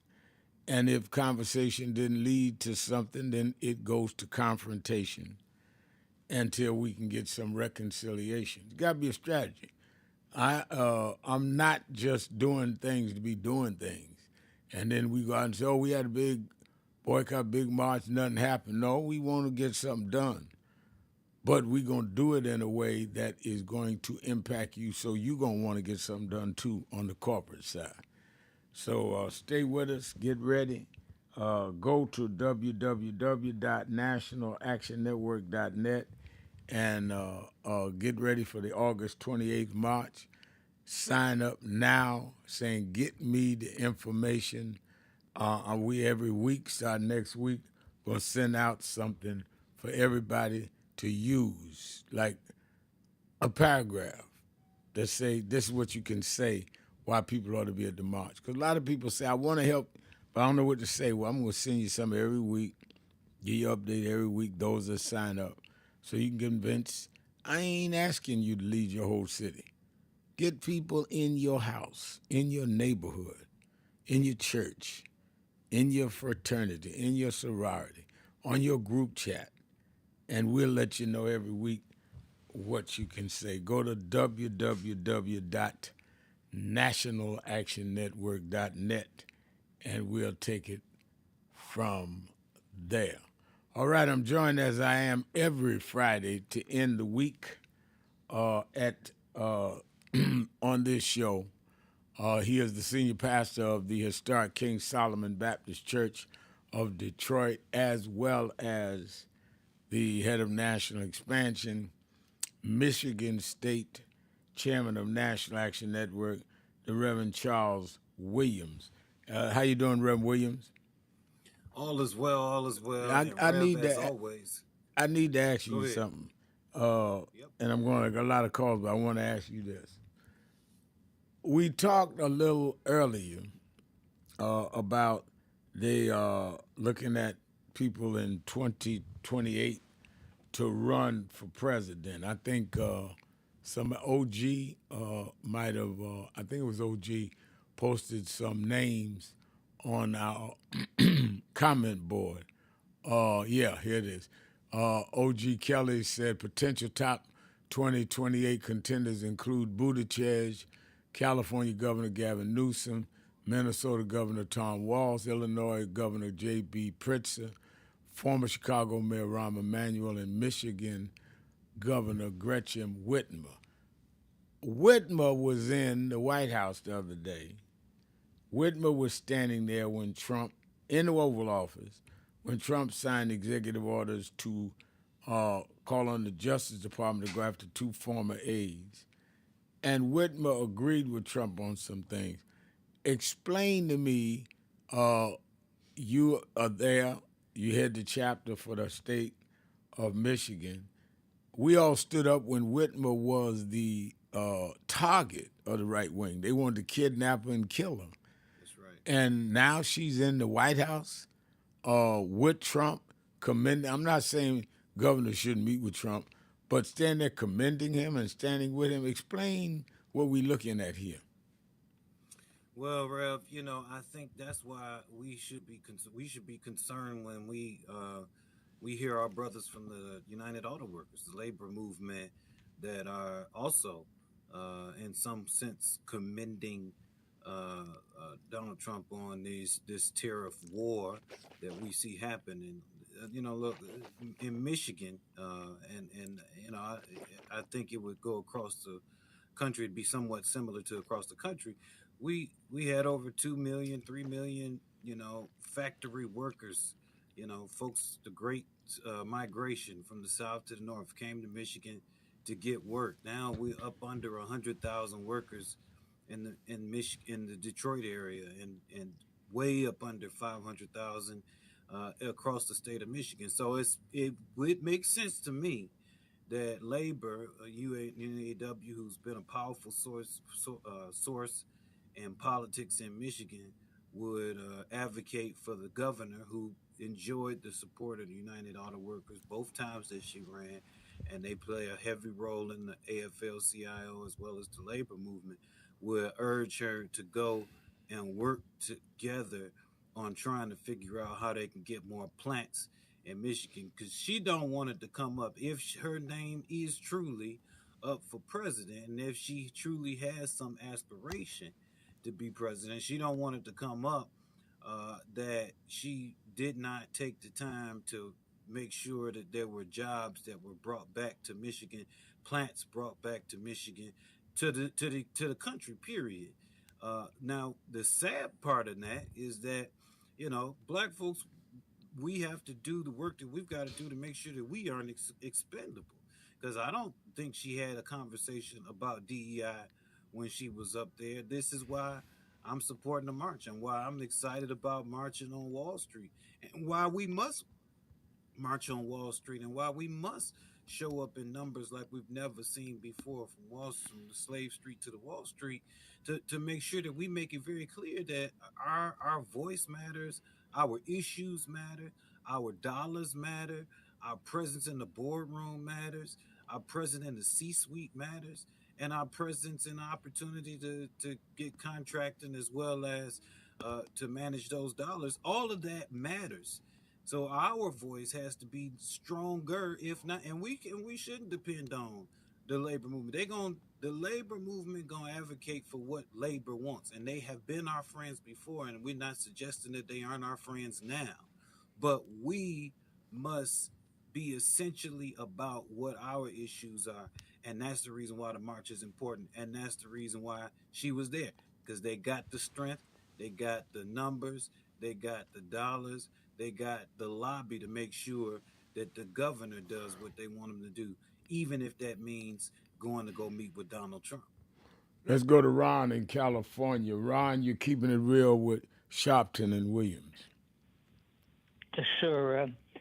I've called before. My concern is when I'm looking at the pictures of the billionaire techs taking over all the institutions, which means in the end, the result will be that all institutions that relate to the citizens, the people, are going to be in control of all those needs that the American population has for government.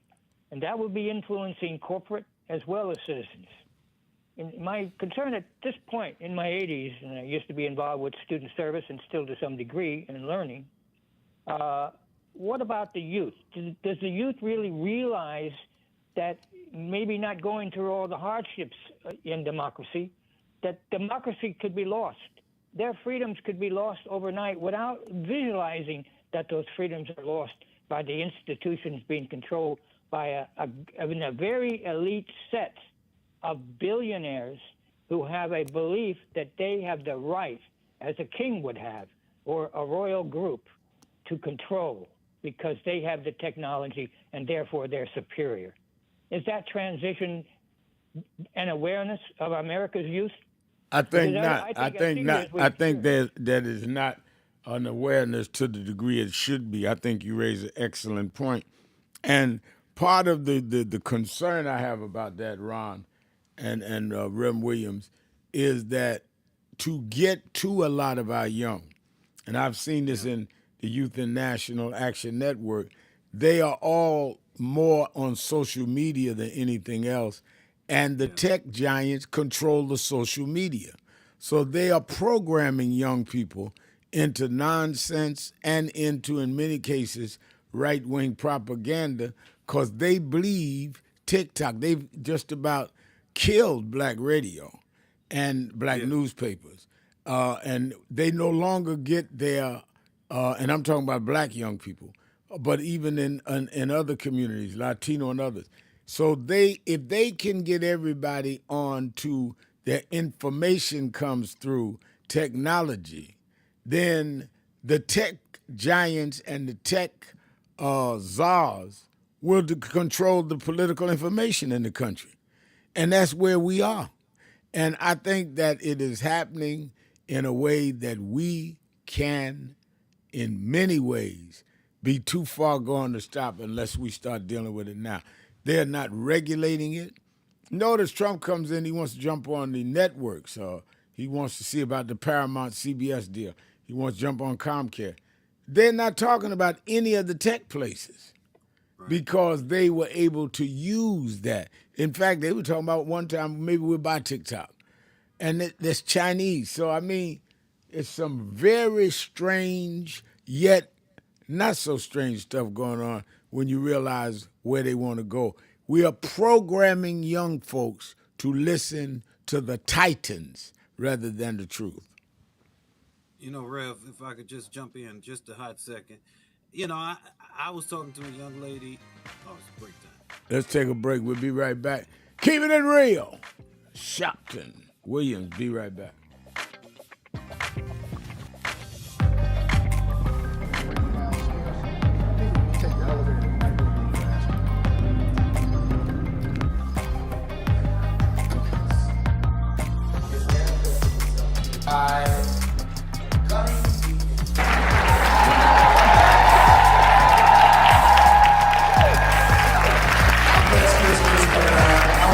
I was going to bring you on. Now we're ready for the sermon. Welcome, Reverend Al Sharpton. I think it's clear where we are. The real question is what we're going to do about it. The only question is whether we going to get up and do what we supposed to do. They never knew what a cell phone was. They took a telegraph machine and a rotary phone and broke down the walls of apartheid. And we're sitting here with Instagram and Facebook and TikTok and 2 cell phones in your pocketbook talking about what we gonna do.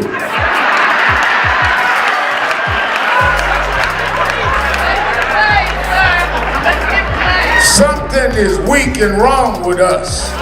If we got 17 ways to communicate and they only had one way, yet they could pack out rallies every night. They could shut down bus companies. You got 17 ways, got 4 different cell phones, and can't get 5 Negroes together for a meeting. And we must have the self-respect. This ain't about whether you are militant or moderate. It ain't about what organization you. Do you have enough respect for yourself that you're not going to treat me like this? We built this country. We shed blood for this country. We put it on our back. You're not going to do that to us in 2025.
Stop telling yourself you're not confident of what you could do. When people with half your skills and a quarter of your talent have gone on to create big waves in life, if you look at them and you know you're more gifted than them, then what is your problem? You are looking for someone to come and drag you into success. You got to use what you have, which is, in my judgment, more skillful than others I've known in your areas. Use that and believe in that, and your confidence will build up as you get going and start doing. And don't chase the spotlight. Sharpen your skills. Live in your purpose. And you'll get so good the spotlight will be chasing you. Be so good they can't help but talk about you and put the spotlight on you. You don't get your energy from chasing the spotlight. You get your energy by chasing your purpose. The spotlight and other adulation will come with it. Have a great day.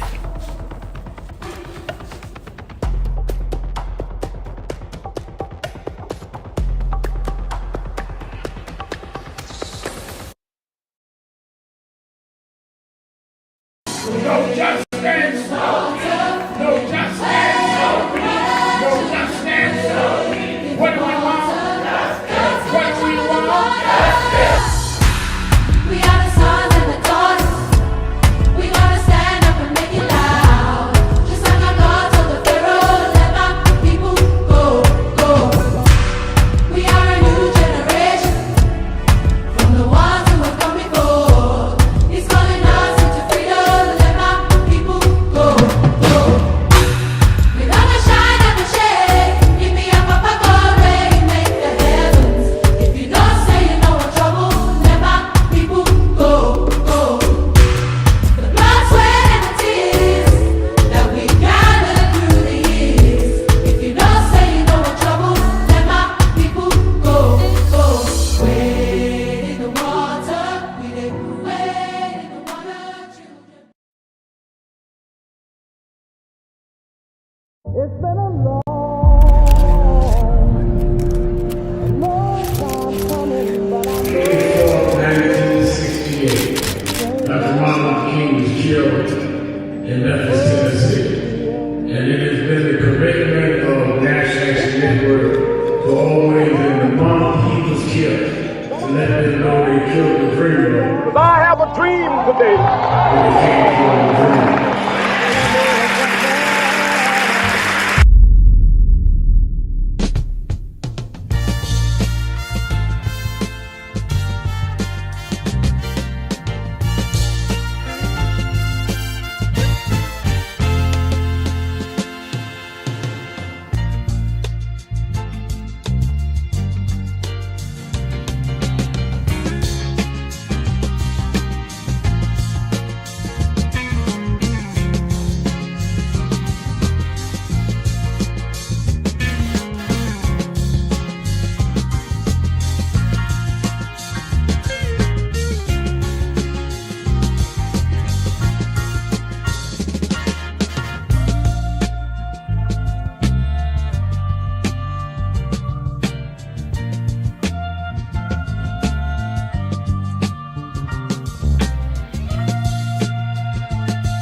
Keeping it real, keeping it real. I'm your host, Reverend Al Sharpton. Reverend Williams, you were getting ready to say something.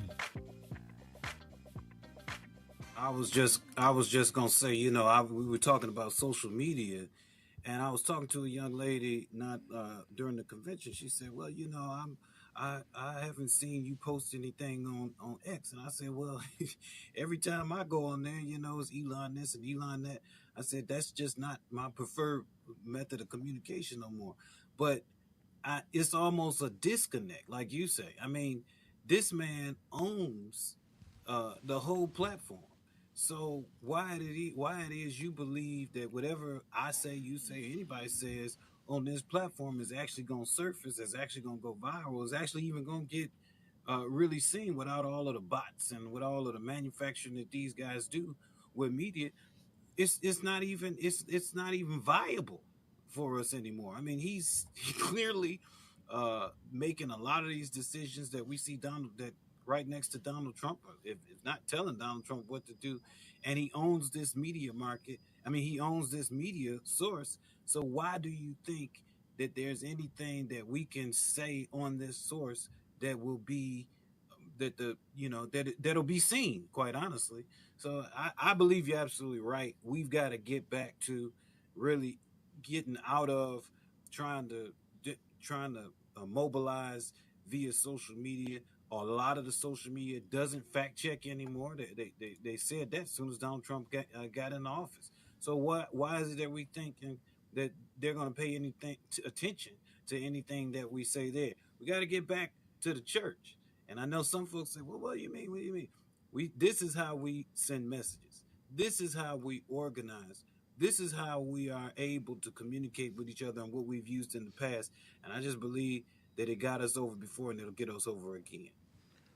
Let us go to Detroit to the labor organizer extraordinaire, Brother Percy Johnson. Brother Percy, we missed you. I know you had to be with your wife. I went down to the gym every morning during the convention thinking about my brother Percy ain't here this year. Yeah, and I was waking up with you. I was listening to your morning thoughts while you was getting up on them days too, man. Yeah, I was. And you before you kicked it off with a great morning thought when you were saying you ain't gonna come down. Right. Right. And, yeah, man, that still ring with me, right, man. You ain't gonna come down and step to them low standards or start acting like the people we push it back against, and we start acting like they acting. That's right. We got to be above that. We got to be above that to show them how it's supposed to be done the right way. But yeah, man, I'm on the grind. Good news, Reverend Charles. We 1,200 signatures away from our target of getting the signatures that we want before we call for a vote for the home care workers in our state to be able to organize and negotiate for a contract, man. And on that contract, we pushing for, for them to start making over $20 an hour, man. At least. That's right.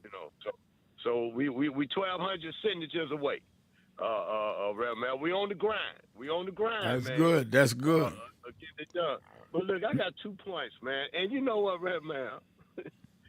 A lot of my action, you put a spark in me years back when I was listening to you, and when I found out you was born in 54, and I was born in 53. And I'm looking at all you doing and how you reaching out and this stuff you doing.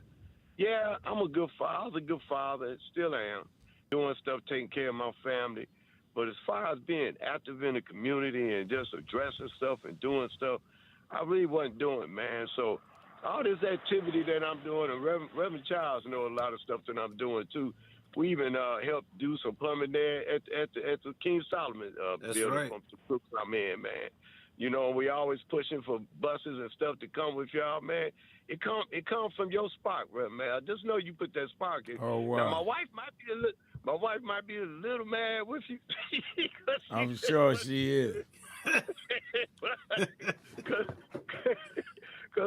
Because when we out here fighting, man, for folks, man, it's something that's in our heart, man, that just won't let us sit back and not do nothing.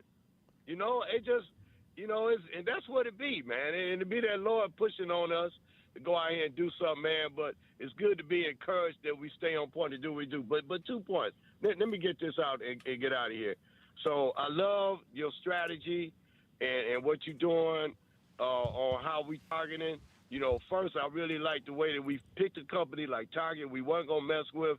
And then we picked a Target like Costco's that we invested in so they can see where our money go. Right. We can see how we going to show you how we going to hurt you. And we also going to show you if you respect us and support us, we can lift you up. And that's, you know, that was great demonstration.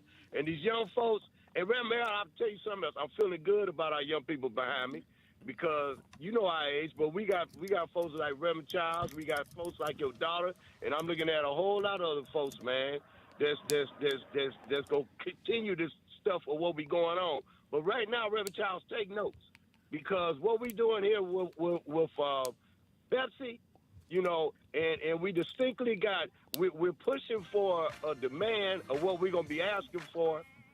Oh, man. Hold on 1 minute. I'm going to hold you over the break. I got my notebook. We'll be right back. Keeping it real. Sharpton Williams. Be right back. As I was sitting at my desk doing the radio show, I thought about during one of the commercials. I keep right behind my desk a picture. This photo This is Frederica Washington, Bishop Washington's daughter, who I grew up under. Ronnie Dyson, who became a Broadway star of hair, grew up in church with us. And me as a minister doing a Tom Thumb wedding. We used to have Tom Thumb weddings for the kids, teaching us how to have a wedding and to be married. And I was the preacher. I was about 9 years old in this picture. I was already been preaching since I was 4. I keep things around me like that, reminding me of my journey. You have the habit of looking at things to see how far you've come where you started. I was a boy preacher here. Both Frederica and Ronnie have died, and I'm still preaching. I'm still here. I thank God I don't take any day for granted, nor do I take me starting early for granted. Don't take your life for granted. Remember it, chart it, and be grateful for it.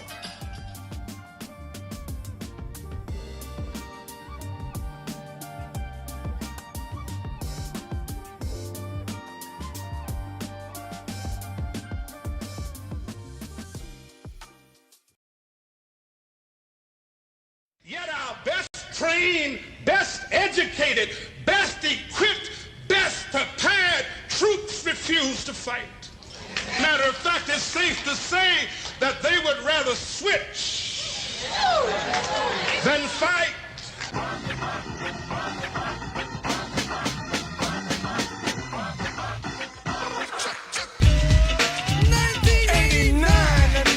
Another summer. Sound of the funky drummer. Music hitting your heart, cause I know you got soul. Hey, listen if you're missing, y'all. Swinging while I'm singing. Hey, giving what you're getting. Knowing what I know in. While the black band's sweating. In the rhythm I'm rolling. Gotta give us what we want. Gotta give us what we need. Hey, our freedom of speech is freedom of death. We got to fight the powers that be. Fight the power. Fight the power. Fight the power. Fight the power. Fight the power. Fight the power. Fight the power. We got to fight the powers that be.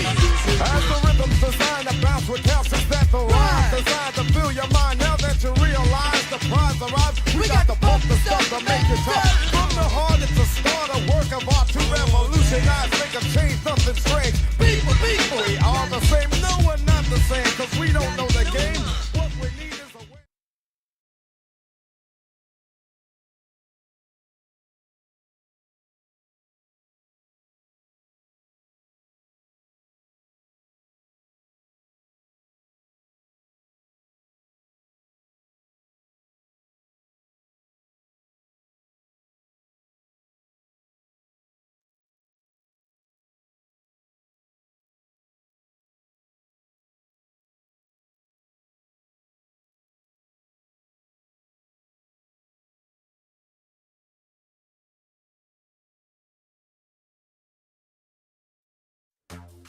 And I want to be clear, loving your country doesn't mean lying about its history.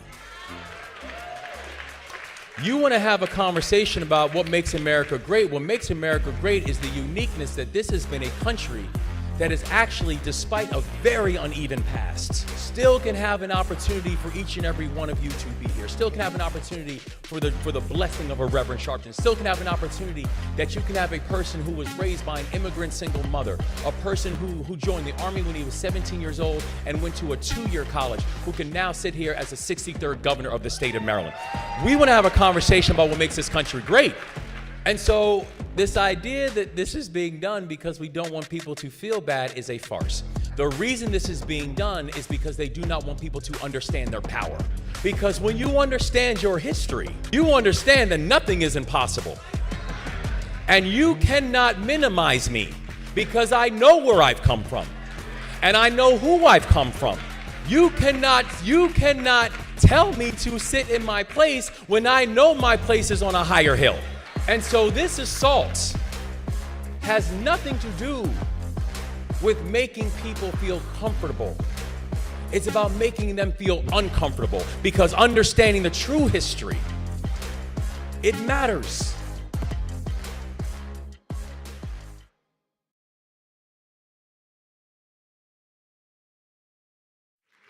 So as Dr. Richardson comes to give us the benediction, I want us all to stand, and we're going to join hands crossing as they used to cross their arms,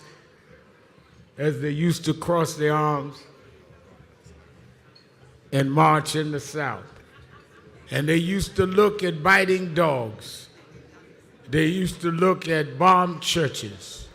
They used to look at blacks and Jews mowed down and look death in the face and sing, "We shall overcome. We shall overcome."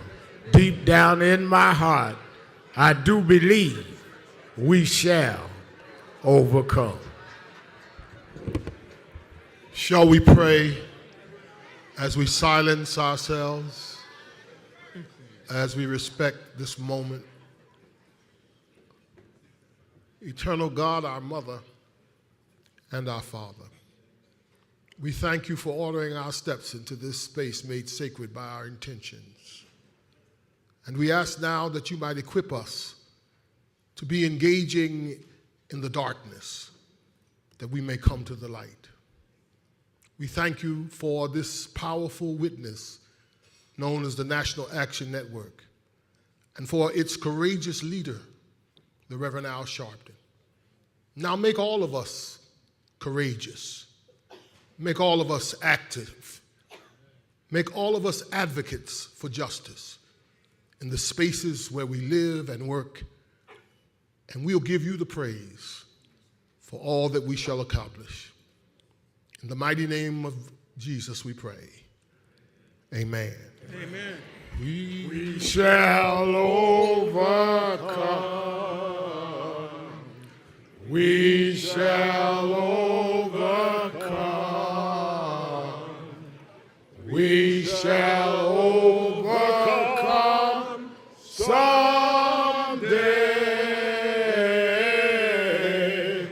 Oh, deep in my heart. Reverend Al Sharpton, the Exhale Friday. We're going back to Percy and go real quick through. We got a board full of calls. Let me remind people, Politics Nation with Al Sharpton, live at 5 p.m. Eastern Time, tomorrow, Saturday, and Sunday. Got a lot of very important guests and important information. Make sure you are watching. You that are in the New York, New Jersey, Connecticut area, meet me in the morning at the Saturday Action Rally at the House of Justice in Harlem, 9 a.m. to 11 a.m., first rally since the convention, getting ready for our frontal attack on corporate America leading to the August 28th march. Make sure you're there. You that are not in New York can watch it live on Impact Television or nationalactionnetwork.net. And, of course, you that are ready to sign up and get involved, not just talk about it, but be about it, make sure you sign up at nationalactionnetwork.net, and we'll send you weekly paragraphs on what to say to get people to come to the march. And many of you saw yesterday where Congressman Horsford of Nevada jumped all over one of Trump's people. He's going to be among my guests on tomorrow, as well as Congressman Swalwell.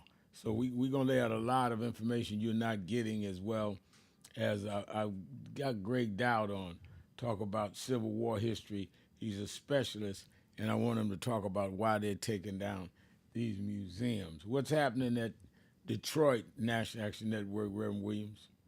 All roads lead to New York as we prepare to head to Wall Street. So join us tomorrow, 10 a.m. at the historic King Solomon Baptist Church, 6100 14th Street. We are going to mobilize planes and buses. So if you want to decide which one you want to jump on, make sure you do that with us tomorrow, 10 a.m., historic King Solomon Baptist Church, 6100 14th Street. Mayoral candidates are coming by too, so we're going to have a good Saturday action rally. All right, let's go back quickly to Percy. Percy. Yeah, let me get on and get out the way. So, we're not begging with this diversity and with DEI. We're saying that if you're going to take our tax dollars and invest in different ways with it, then we have the right also to be included the same way you include in our tax dollars for contracts and that you putting people in business with. We deserve to be at the table, or if you don't want us to be involved, leave our tax money alone, which you're not going to do that. But give us the same inclusion and the same equality in the amount of money that you take in our tax dollars to invest in.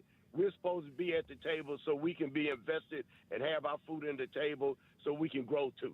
And tell these doggone Democrats to start saying that this is a land grab of what Trump is doing. That's it's right. beyond just giving them this tax break. Yeah, they want to give them a tax break so we can lose stuff so they can buy our stuff up. They want to buy the farms, they want to buy our homes, and everybody start saving your money. If you ain't got stuff paid off, get it paid off to save your money because they trying to take your stuff from you. That's what all this is about. Okay, I'm out. Get ready for the mule, man. I know, my man, you got to hold that mule in a minute, so I'm out the way. Bye. All right, let's go. Let me read Prairie Carrington. Says, hello, Reverend Sharpton. Tomorrow marks 10 years since the arrest of Baltimore, Maryland native Mr. Freddie Gray. Former Baltimore City State's Attorney Marilyn Mosby did an outstanding job at the time. And she goes on to talk about she tried to get an indictment against all the cops involved, and she should have been pardoned by President Biden along with Jesse Jackson Jr. And I certainly called on Biden to do both pardons on Marilyn Mosby and Jesse Jackson Jr. And you're absolutely right. We were involved in the Freddie Gray case. Our chapter there in Baltimore was involved 10 years. It's hard to believe, but it's been 10 years. And Eric Garner happened around the same time. And it's been 5 years since George Floyd. I mean, we've been on this road a long time, but that's why I can give people a lot of advice, because I found out some of the people that yell the loudest on the road are the ones that get off at the first exit ramp. And that that is at best discouraging. Let me go to Bertha in Cleveland, Ohio. WERE, Bertha. Hello, Reverend. I'm gonna hurry up before my friend Marcia come on. Reverend, all the things that Trump is signing on is illegal, and I don't know why it's not being addressed by the Democratic Party, those that have the moving and the talking power. I don't know why that's not being addressed. Had it been Obama or anyone else, it would have been addressed a long time ago, because a lot of things that he is signing off is definitely illegal. And another thing I would like to say, I would like for us to get I don't know if this can happen or not, but I would like to get another station, because everyone does not listen to MSNBC because they can't get to it. We need another local station that we can that would be of address available to us. So I'm hoping and praying that there will be, because they've taken everything away from us. You know, the stations that's available, they have taken it away. So I would hope in the near future that we will be able to get, before the end of the year, that we will be able to get another station. And what do you think about that? Well, there's a lot of entanglement, but thank you for your call. It's going to take money, and you've got to deal with this FCC to get the license, and the FCC now is controlled by Trump. That's why we keep telling people that said it doesn't matter what you vote for. They're trying to come at MSNBC and everybody else. If you cannot get an FCC license, you cannot have a station. Let me say this, show you the kind of difficulty we in. They just came out with this report. I'm reading it. It says, I want y'all to hear this, it's very important. U.S. consumer sentiment plummets to second lowest level on records going back to 1952. This is by Brian Minner at CNN. Consumer sentiment plunged 11% this month to a preliminary reading of 50.8. The University of Michigan said in its latest survey released Friday, today, the second lowest reading on records going back to 1952. April's reading was lower than anything seen since the Great Recession. This thing, he is absolutely hurting the economy. Consumers see it, and for whatever reason, some of us want to act like we can just whistle through the graveyard and it's going to be all right. It's not going to be all right. We're going to have to make it all right. Let's go to the city of Cleveland, Ohio, with our Cleveland chapter leader and our extraordinary organizer, educator, and I think Shiro, we can call her, the one and only Dr. Marcia McCoy. Dr. McCoy. Reverend Dr. Professor Al Sharpton, thank you for being proficient in your profession. You formulated a research and strategic plan of action relative and prior to a boycott. Genius, brilliant. I want to congratulate our Midwest region leader for being inducted into the Martin Luther King Jr. Board of Preachers. And that induction took place at Morehouse College. They have a saying, you can tell a Morehouse man, but you can't tell a Morehouse man nothing. Bishop, are you releasing the mule, or are you letting them hold on to the mule today? What you doing, Red? Dr. Al Sharpton. Yes, sir. Dr. Charles Williams. Yes, sir. Oh, my mule, my brother. I got you, Reverend. The pathway to a Trump dictatorship is through making the law of no effect. So when the Supreme Court voted that the president was above the law, that opened the door to circumvent, bypass, and almost bury the law and ultimately deny justice. When the judge declared that persons being shipped to Venezuela were unlawful and should be returned to America, their answer was, we are already in international waters and cannot return. Thus, the judge's order is still in contention. Big bad America cannot get little Garcia back to America. Law firms who capitulate to them get rewarded by governmental contracts, and those who do not are denied contracts and placed on an enemies list. These unconstitutional white supremacists are determined to turn the clock back to a time when if you're right, white, you're right, yellow, you're mellow, green, you're sane, brown, stick around, but if you're black, get back. Get back to Jim Crow, discrimination, segregation. Bishop's breaking up.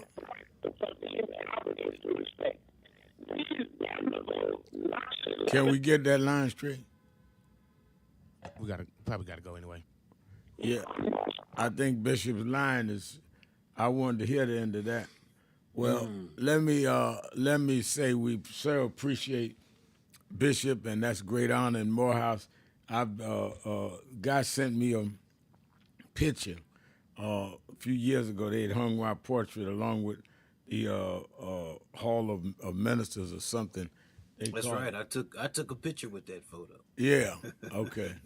And it's that's Martin Luther King and Dr. Benjamin Mays and others' alma mater, and I think it's a great honor. And I think that we must extol and raise up these institutions, particularly our historic black colleges that have produced some of the best we had. Before Dr. King went to Boston University and got a PhD, he was shaped and molded at Morehouse. And I think that Howard shaped and molded people like Kamala Harris, who became the first black woman and the first woman, period, to be vice president of the United States. And they want to knock down these institutions because they want to stop the production of people like that. There's no accident they want to take away our history. The question is, what is wrong with us? Are we the only ones in the world that lets people take our history in our face and do nothing about it? I mean, they're saying it out loud. One thing about Donald Trump is Donald Trump is making it plain, straight out. You don't have no nuance. You don't have no implication.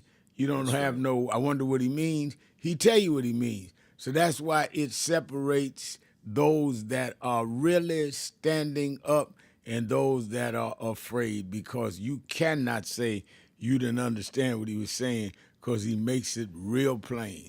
And that's why we got to be just as plain headed back at him. All right, we out of time. Let me thank all of you that called in on this Exhale Friday. Let me thank Reverend Charles Williams for co-hosting not only today, but covered me during the convention. Let me thank all of you that called in, listened in, you that called in and couldn't get through, but hung in there anyhow. Remember, whatever you do, wherever you go, however you feel, tell somebody, tell anybody, tell everybody. Reverend Al told you personally, keep it real. Keep it real. Whatever you do, keep it real. I'll talk to you Monday.